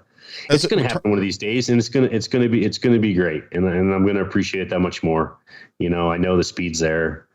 I got to get a good day. I got to have a good day. But the thing is, everybody has good days these days, so you got to have a great day. You got to have a great day. And again, there's hundreds of people that have attempted that race, and there's only been 6 winners.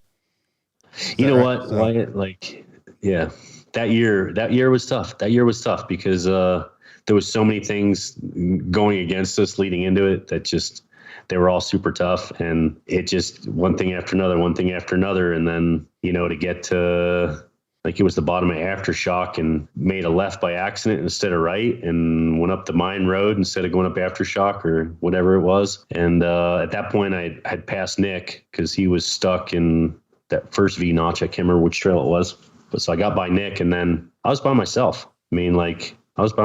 Came through, went up over Fissure, and came down Jack, and Gene Mooneyham standing there going, "You're in a bunch of shit." And I'm like, "What are you talking about, Gene?" And he goes, "You're gonna get DQ'd.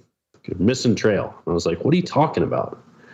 And I was like, "We're gonna go with the Shannon Campbell theory on things here, and we'll deal with this at the finish line." So then I got to Chocolate Thunder, and Big Rich was standing there waving a red flag at me. So then he tells me I'm in a bunch of problems. So at that point, Dave had called on my crew chief and talked to him on the radio and said they were going to deal with it at the finish line instead of whatever and whatnot. And then I decided I wanted to burn it to the ground and see how hard I could push the tempo and make the time up. And I think by the time I got to back door, I was an hour and 15 minutes leading the race. Yeah, it was pretty amazing. It was leading into the green flag.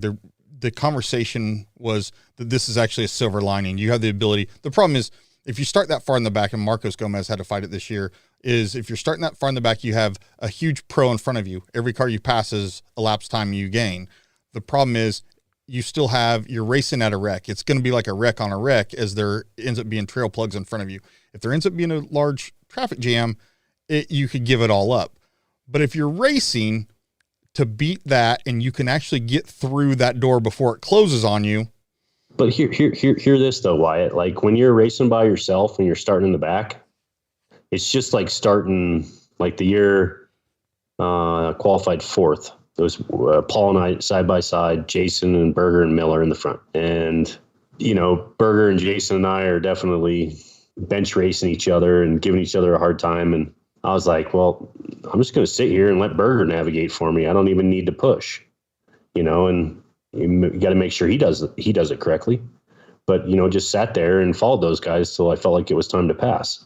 And then I wanted to make my move. But when you start 96th, Kirby came back to me and he goes, "You know what, dude, don't even worry about it. You're just going to be passing slow people. You'll be fine." And I was like, "You know what? It's hard it's to an pace opportunity yourself. to not have to navigate. When you're in a single seater and you're in the back, the line's burned in. Oh yeah. Like you don't even GPS, schmeeps. You just fucking follow the rut. And chase dust. And so there is a lot of in-car videos from other people, not from you, of you blowing by them like what was that orange car? That was Waze. They're going 40, you're going 85. You know, I was watching his dad this year coming off the power line in the back there, and I was freaking moving. And like they went in the middle of the 3-lane. And so what took you out that year? That year you which year? The year where you started all the way in the back, you had you were leading the field by an hour 15 on corrected. I think it was that hour and 15 quote. That's from the first year with the front tire flat and no spare. Was that what it was? And then 1 year you blew up a third member. Was that like 16? And the 1 year, hold on. I'll throw out all the things I remember. So the 1 year I blew up the third coming up Outer Limits Pass, returning from Emerson, and then did the whole 247 divide in front only.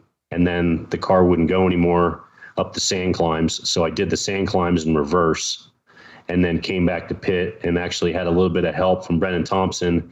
And then I towed him a little bit because he couldn't get through a section.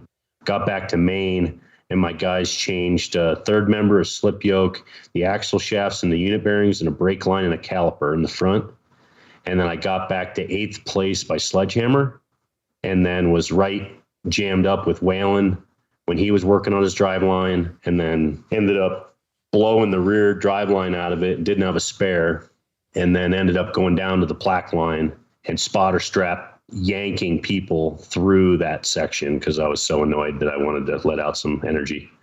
And then the 96th year, so anyway, what happened then? So I broke that driveline, hiked out, got another driveline finally after dark and wanted to finish, and then was coming back around Outer Limits Pass and broke the crank in my LS7. And then that was it. And that was like just before the finish. Just like the other side of Outer Limits Pass between there and the island on the MDR. And then the year I rolled in qualifying, and I got 80 guys in the first 60 miles. And that's the year the GoPro malfunctioned. I got 80 guys in the first lap in the desert, and then 16 on lap 2. And then I was in physical 4th, I think it was, when I caught up to Lauren and Fairvani Sr. in, I think it was Jack North. And we came down Wrecking Ball together when the three of us were coming down that one Jim Marsden video that he's commentating. And that GoPro died. Those GoPros died. They got nothing. They recorded nothing. Yeah. That's a kick in the dick right there. Yeah. Yeah. But there we are. What made you decide to build a new car when that little single seater was doing so good? Because like Mike Bowe still has that car now. He's very competitive in it. Yeah. It's still a very competitive car. You built a 2-seater. You've been racing that. Did you miss a year racing KOH while you were building? I did. Okay. I needed to take a year off to finish, and I was optimistic, hopefully, that I could, maybe run 2 cars and have a short course car and a desert car. But, the reality of how much work all of it is and how much money it is and how much time it is every time you go racing, like it was more than I could bite off, and getting that car finished. That summer BFG did a KM3 launch on the Rubicon, and we got to give a bunch of ride-alongs with a bunch of us. And it was just an absolute treat to give people rides. And it really kind of motivated me to finish and build that 2-seater. And then Icon was a huge pivotal part of that. And, basically, wanted to have a 2-seater and, to be able to have my teammate Jeremy McGrath and go out to his ranch and, do some events with Icon out there and give rides. I mean, the other summer I was able to play in Axel Hodges' Sleigh Ground 2 X Games freestyle dirt bike area in a dirt natural half pipe with the race car. I mean, hands down, I got to go up an 18-foot dirt half pipe, and it was the coolest thing I've ever got to do in a car. I mean, and some of the guys that you're doing this with, they're such heroes. I mean, they're just, pioneers, innovators, and they just push the limits. And that's the people that you've surrounded yourself with. I always find that, I subscribe to the theory, surround yourself by, people that will challenge you, surround yourself by winners, and you will elevate your own game. And, Yeah. I mean, you continue to do it. Stay tuned. Your talent tank isn't full yet. Since 2007, Custom Splice has been the go-to supplier for tactical on- and off-road vehicle recovery equipment. Custom Splice owner Todd Stauffer saw a market where demands for absolutely the safest solutions to vehicle recovery were not being met. Since then, Custom Splice has taken on numerous safety and recovery projects, solving deficiencies in recovery gear for individuals and companies worldwide. What started with synthetic ropes has led to Custom Splice's expansive inventory of not just ropes in countless colors and diameters, but an expansive product line of hooks, fairleads, specialty thimbles, chafe guards, to name a few. Plus the fabrication of Custom Splice's newest addition, recovery rings. Not to be forgotten, don't miss grabbing some Custom Splice soft shackles with your next order, which are also available in many sizes and colors. Even though Custom Splice is a small business in America's heartland of Kansas, you can find Custom Splice employees shipping their products globally on a daily basis.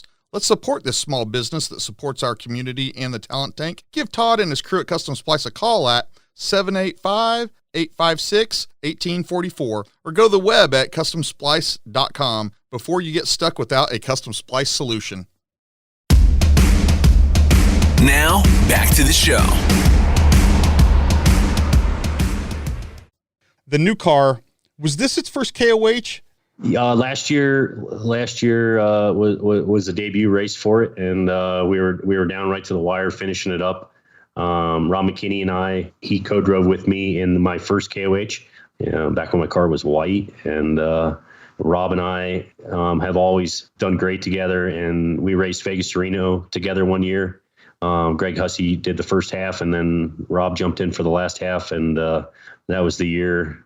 That was a good story, but anyway, not to digress. Yeah, so last year I got fifth with it, and that was like a 2-week-old car. We had like 600 miles on when we left the starting line.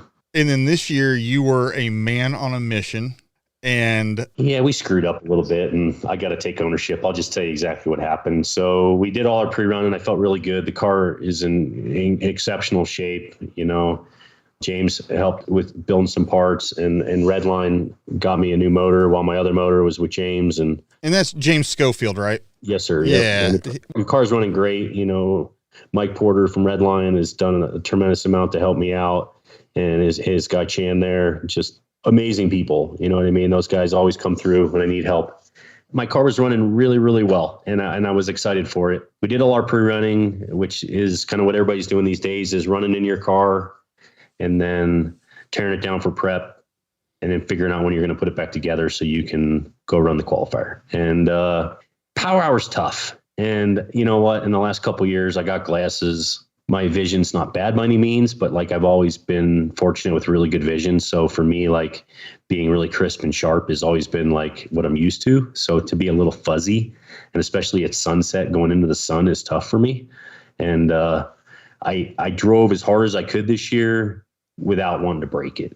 And I don't want to drive so hard that I rip a corner off and have to deal with that. So I had a pretty decent run. I think I ended up 21st or something like that qualifying. And what was as dark as it was, I felt good with it, but then just to keep yourself honest and humble, like Jason came, the next guy after me and smoked me. And got pole, or second to pole next to Lauren. But, I'm happy with that. Like, that's a nice, respectable, mature place to start the race. It's not 96th where you're back in the back, and it's not on the front where you're just trying to figure out your pace. But we screwed up. We put the axles in backwards in the front. I'll admit it. And with the Detroit in the front, the Gearworks locker, that thing basically, the amount of stub shaft engagement with the Spider Track's inners enabled it to have 3-wheel drive and not 4-wheel drive. So literally we were warming it up on the stands, and I got over to jump in the car, and the guys were like, "Hey man, what's wrong with this thing?" And I'm like, "Oh, that's not good." So literally they ran over and told Dave. We ran back over to the pits, and one of the guys from Tribe came over, I remember, which I super appreciate. I think Clarissa asked those guys if they would help. And you know how it is in the ULTRA4 community. We all jumped in and tore that front end apart and put it back together correctly. Ended up switching the diff. Jeremy Witt came over and was helping. And, we tore that thing back together, and I jumped in the car and tried to remain calm as possible and drive back over to the start. And I'm not really sure where exactly I started, but I don't think I lost a tremendous amount of spots. I think they put me in about 30th maybe. And I was supposed to start next to Bailey Campbell. We take off the start and went on the hunt. Yeah, I remember hearing them talk about it as they pulled you out of line, or you pulled yourself out of line. It's like something's wrong with Waze, and then there was the conversation. Then it was like they're not even letting the RTV set up at all. It's just slapping, whatever they were doing. It was like, this is going, and then it was back, and Waze is off, and there you go. And so I was so proud of my guys. I mean, everybody, I felt bad, and I got to take ownership of that mistake. You know what I mean? Because it's not anybody's fault but my own. And that's a tough one. You know what I mean? Like, you make a mistake like that, you're human. You know what I mean? And I wish it was something cooler than that, but it's not. Well, the thing is, they look identical except for one slightly. I mean, it's slightly longer or one slightly shorter. It's not by much. So yeah, and if you don't know and they aren't, physically marked with like, oh crap, I need to make sure. And then it's like, it's measured.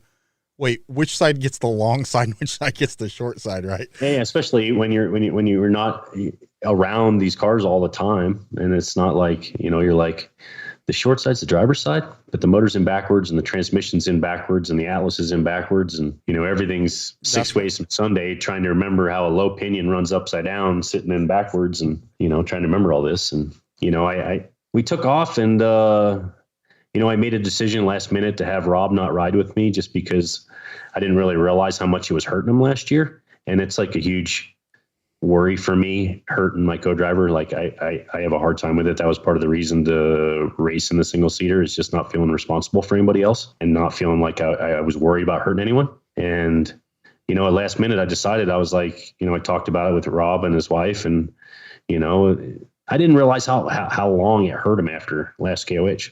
I mean, he was hurting for a while. His knees hurt for months, and that's not cool. And I didn't realize that. So literally, like, he's too proud to tell me.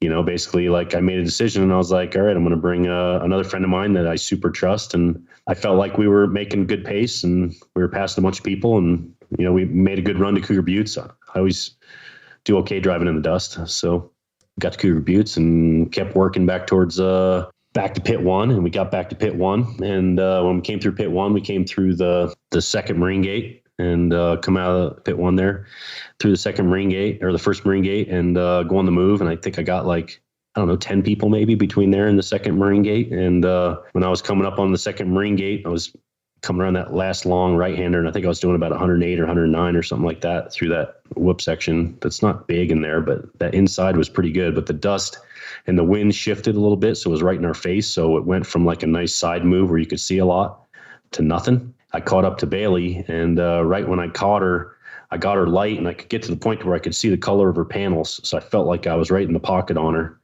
And she checked up right up, just tucked right in there. I just jumped right in there, and then I gathered up that gate and fully caught it. Gathered that gate up and went into a flat spin at 60, and miraculously landed on the back right tire on the throttle and managed not to roll, and just had a bunch of shock fluid on my visor, and jumped out, and the upper A-arm was tore mostly off. Decided at that point there was no way we could proceed to drive over to Resolution and backdoor and drive down it the way the course was intended, because I couldn't get myself to go drive off backdoor back or forwards. There's no way. I would have folded the front of the car under and become part of the obstacle, and everybody would have driven off of me off the drop off, and I just couldn't get myself to do it. And my brain worked so fast. Like, I thought about it and I was like, the only way I could get down Resolution and backdoor is to drive down it backwards. But then when I get to the backdoor drop off, I'd have to drive off it backwards. But because of the spare sticking out, I would land on the spare, and then I would end up having to flop it on its passenger door to drive out of it on its side to get off. And I couldn't get myself to do it. You're literally doing future Tetris in your head, and you're like, that piece doesn't fit there. None of it's good. So I drove across the infield and went right to my pit the way he told us we could in the driver's meeting, and fixed my car, and then drove back out on course and came back through the start finish. And they told me I had to stop because I needed to stop. you were 2009 Shannon Campbell. I asked if I could keep going and work on it at the finish line, and they said no. There you go. I couldn't affect anybody else's race at that point, and you know what? That's what it is. Which corner did you tear off, driver or passenger? Driver's side. Damn. Tear that post out of the ground, bend it over, break. 6-inch post filled with concrete ripped off, and then the 12-inch post with concrete didn't move, and the 1/2-inch plate that was the pivot that held the open gate facing towards me. I hit that right next to the shock tower, and it hit the upright arm in that and blew the 1/2-inch pivot off of the 12-inch post. The front tire hit that post, and then that wicked it into the Frisbee flat spin. Well, luckily your car weighs as much as it does, and you had the momentum on your side, because if you'd probably been going slower, it probably would have been worse. I think, you know what, it's a good, safe car, and you know what, I happy it went the way it did. So you're already fully repaired. You've had plenty of idle time, idle hands, the devil's work. You have got the car fully back together, fully prepped. It's race ready right now, right? The car, I'd say, actually was in really good shape, which was surprising, minus that lick on the upper control arm. So really like an upper control arm, and it's not in too bad a shape, to be honest with you, which has been actually really nice. Right. Yeah. Usually it's just completely ragged out and you're just like staring at it going, really? Yeah. You hadn't hit any hard rock trails. It only really had the open on that so she's still good. Exactly. So yeah, you're race ready. So it's ready to go on a trailer and go race somewhere, right? You never know. You never know. That's right. We're ready to go get back racing. I think everybody is. Oh my God. Yes. What's the plan for the rest of the year for you? You're gonna try to do some saw work. Are you gonna try to make nationals? Yeah. No. Nationals. I'm not going to go to Oklahoma. After swamp buggy racing with the rattlesnakes back there, I'm good. Fair enough. But there is Wynniewood. It's been dry. It's been dry since then. I do like that place. Crossbar's a cool place. And, you know what? It's just too much. It's too much effort late in the fall for me to race there. If I was going to race, I think that's the hardest part now. There's so many cool events to do. Picking what events to do that make sense for you and your sponsors is the hardest part. So does it make more sense to try to go race with someone else during the 1,000, run your own effort for the 1,000? Does it make the most effort to go race nationals? Does it make the most effort to go to Falk Randon? There's so many cool things that you can do. Like the amount of hours it takes me to get ready to go back to Hammers, it's a tough one. It takes me a lot of time. Yeah, it's the biggest race of the year. Let me run an idea past you. Shoot. Do you think this idea would hold water? We built ULTRA4s to be kind of catch all the do all. We brag that they can crawl rocks. You could rock crawl with them. You can hill climb with them. You can do Baja with them. You can desert race with them. What would you say to a road course that also hit desert? So you go out and do a 30-mile, 100-mile, whatever desert, but you also come back through a paved road course, say like a Sonoma, tight road course, maybe even has a little NASCAR high bank. I think Jason would be hard to beat. Right? Agree. He'd be in the bullet. Well, he wanted to do the Bonneville stuff with his car too. Did he ever tell you that? No, no. Yeah, we should have. He has a thing where he wanted to see how fast he could go in his car at Bonneville on the salt flats. He doesn't need to go to Bonneville for that. He could go out to do it. Well, I know you could go over to Emerson and do it too. I'm just saying, Bill Baird, remember when he had that contraption that he was going to put on the back of the Beast and when he wanted to go top speed? Do you remember that? No, not at all. You never saw that whole tail section he built for the back of his car? For a fairing? Oh, wow. Yeah. Because, an ULTRA4 car is it's a barn door with, a 40-inch tire. A 40-inch tire, the drag QF, the QF of a 40-inch tire is huge. Yeah, but at least we don't have a big body like a trophy truck. Yeah, they're also bad. They lift. Plus, you just need more motor. That's the story to everything. Always. Well, no. There does come a time, and I've done it at Bonneville where I have plenty of motor, but my drag coefficient is so high that effectively I'm doing a burnout at 275 miles an hour.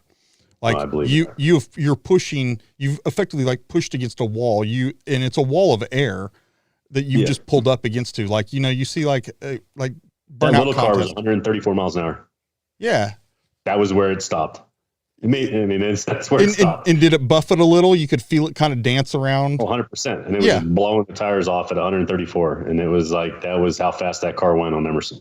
Like, it would not go any faster. That's it. Yeah, no, you reached the drag coefficient for that car. Yeah. Oh man.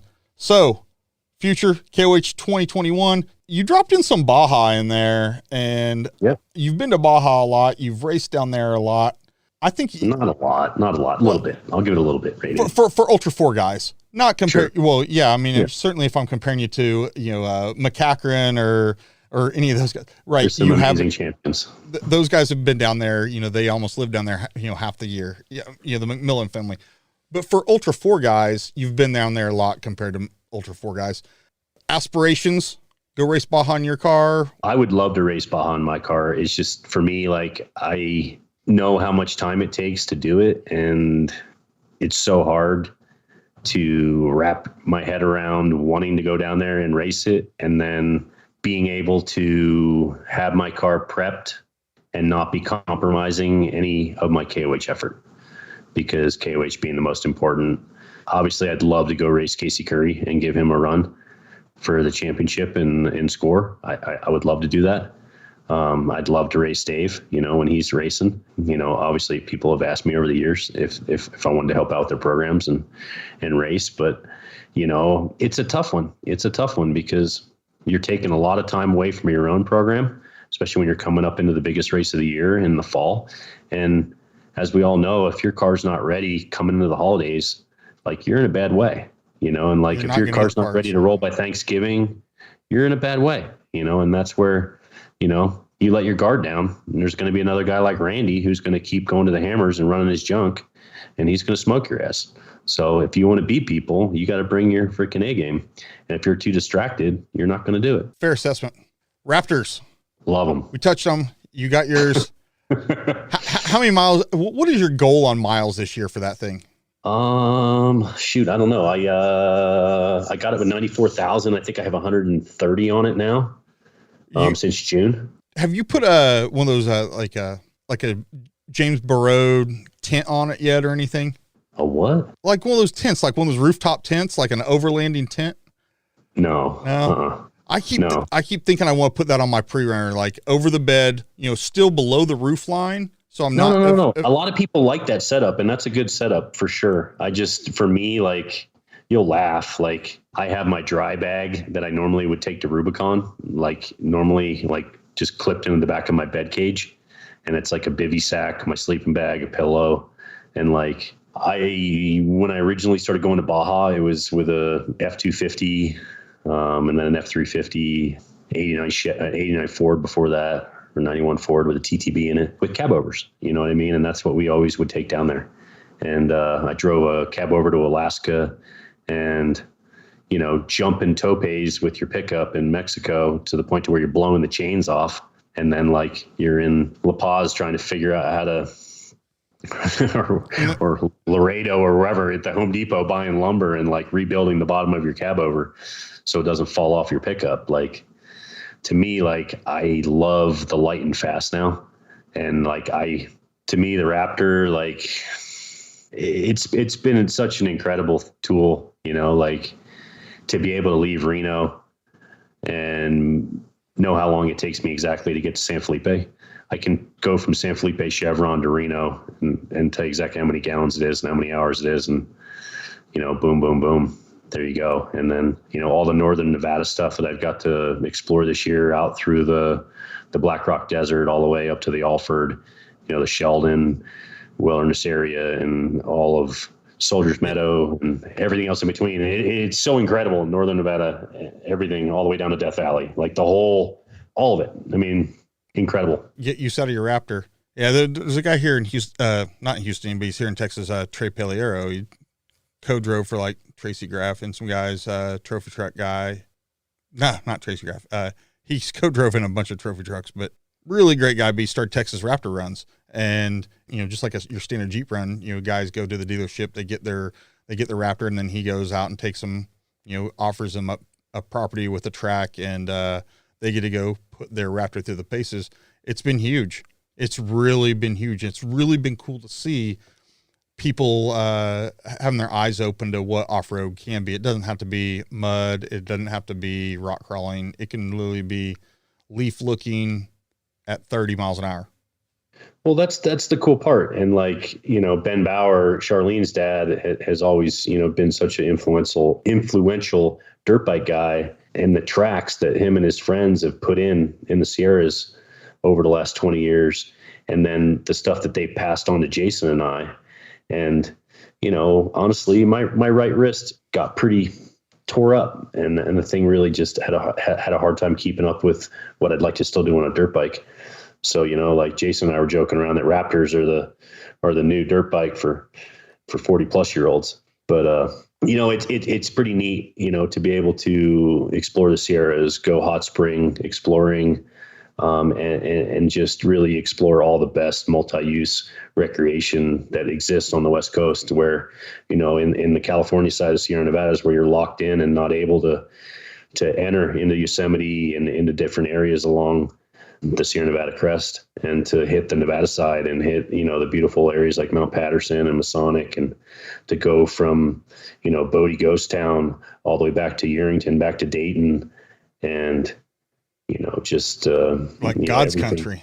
Just, I mean, it's such a beautiful, beautiful part of the world, and just the Sierras in general, you know, to be able to explore as much of it in the winter on snow machines and skiing, and to be able to piece it together, you know, where you can really see, like the last year, like I've tried my best to explore and drive as much of the Pony Express and the Immigrant Trail as possible, and do every lick of it that I could. Man, the last nearly 2 hours with you have been amazing. Got all the details on the true story about you and the bear and the tomahawk, the background on you skiing and how that came to be. I mean, I'm still in awe of that. Did we cover everything you wanted to get off your chest? I don't know. What are we missing? I'm going to ask you for a recipe. It's a simple recipe. Shoot. A Baja Fog for everybody. What's a Baja Fog?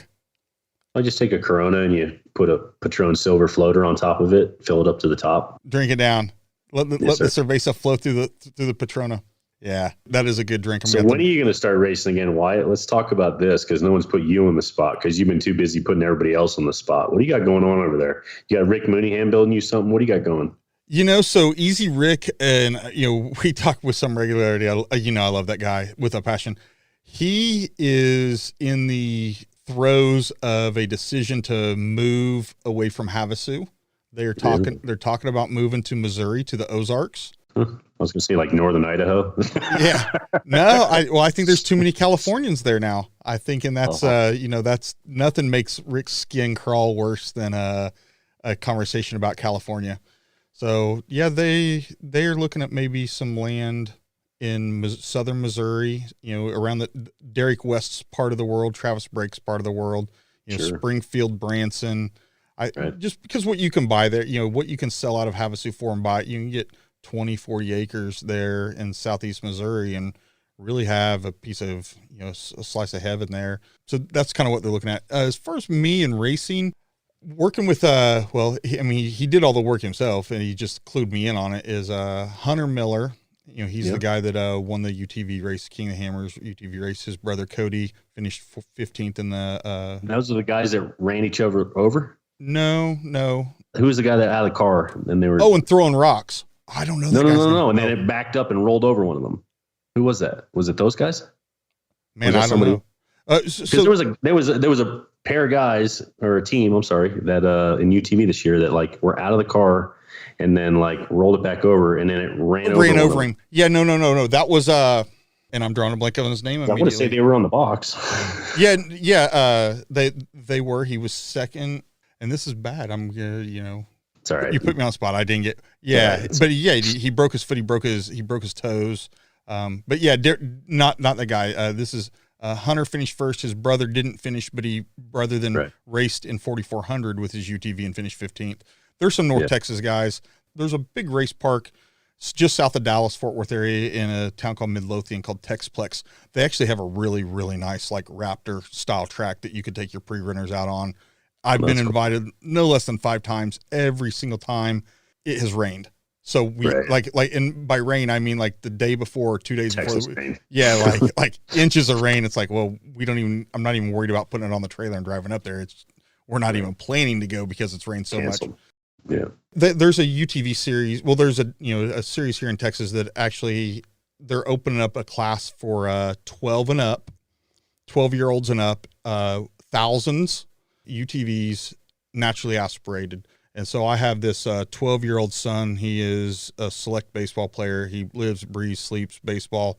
That is my hope for my future in racing, is that give him a little taste. Yeah, that I can get him into 1,000 in a UTV, and I can get in the right seat and live vicariously through him. That'd be cool. That's right. That'd be super cool. You brought up the vision thing in qualifying, and that's ultimately what made me shelve it and hang up the helmet a few years ago. And as it turned out, I ended up finding out I'm a diabetic, and my vision issues were part of that. And that was the deal. I had lost the edge on reading the tops of whoops at 130 at the Mint. Yeah. And when I went back and we saw a section of video on like World of X Games, and it was in car from Rob Mack going down a power line road at the Mint, and he was running like 105 to 108. Good clip. Yeah. Miles, the voice of Hammertown over there, Miles Housekiss and I, we were running 134 on that section, and I didn't finish that race. But what I can tell you is you were about 130 and whoops in there. Yeah, we were rolling, and the thing was the car felt great. It never felt better. I mean, I wasn't worried about it, but then when you see when somebody like Rob Mack is rolling that, I started thinking about really reflecting on my vision, and it came down to my vision and going, man, I am clearly misreading something a little bit, and like you said, I don't want to kill somebody. I don't want to kill or hurt or injure my co-driver, and I knew I was having vision issues. And here's the thing. Some days I'm 20/20 or 20/10. And then other days I can't read a stop sign from sitting at the crosswalk. And it's not really my ability to regulate via the drugs.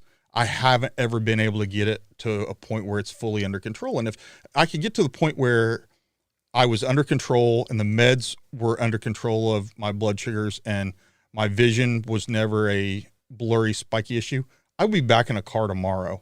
That would be no question in my mind. It might be a single seater just so I didn't take somebody with me, but I've not been able to control it. And I'm going on, about 5 years of really recognizing that I have this issue from the diabetes. Though the vision issue is my only symptom. I have no other complications. It's just the vision, but the vision is enough to, well, here it is. This is like the thing. If you can't do it, you teach. Well, here it is. This is how the Talent Tank came to be. You guys are, my people, my community, my friends, my structure, my rock. And I feel like I'm too old to go make new friends. So to hang up the race car and then still stay involved. And the best way I know involved is continue to tell the stories of my friends, tell the stories of my acquaintances, tell the stories of our sport, tell the stories of our community, what we do for each other, how we do it for each other, and why we love it or have fallen in love with it.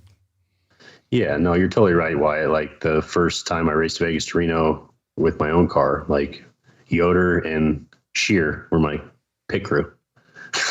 And they were like, just get to us and we'll sort it out. I mean, we're literally like last on race course with broken ring and pinion bolts in the rear, fixed them, got to them finally, and then worked our way all back to 8th. Like that's the stuff that you just need in your life, to be able to, even if you're not racing, go down and help other people out. Like going down for the 1,000 last year, like that was awesome to be able to be there for my friends, and like that's what makes it neat. And if you can't race, Yeah. No, I wish I'd figured this portion of it out, like the not always feeling like I had to do it myself. I wish I'd figured that out in my 20s and in my 30s. It's taken me. I don't think it happens then, though. I don't think it happens then. Not for me, because I think everybody's so jammed up and wanting to prove that you can be the man or prove that you can do it or be competitive that you're not mature enough yet to actually like I mean, that's the thing about guiding and skiing. Like, I don't have to ski the gnarliest stuff anymore. I can take people out and take them on just super fun, easy runs, and like they have an absolute blast. And I'm not all jammed up because I'm not on the gnarliest stuff. Yeah. And that's what makes it great, because you're stoked to show other people what's out there and let them challenge themselves. And then you get to, see how they can be successful and see what goes on in their head and their eyes and their facial expressions and see how happy they are. And you're like, man, I did that. Meeting people's expectations. Like, how cool is that? Right. Well, man, thank you for coming on. Thank you, Tom. Next time though, I will schedule, I don't know if I need to schedule it through you or through an agent, but I will set up an interview with your mustache. Just let me know when he's back. And because there's a lot of people that are sitting around waiting for the Tom Weighs mustache interview, just what he has to say, alternate ego.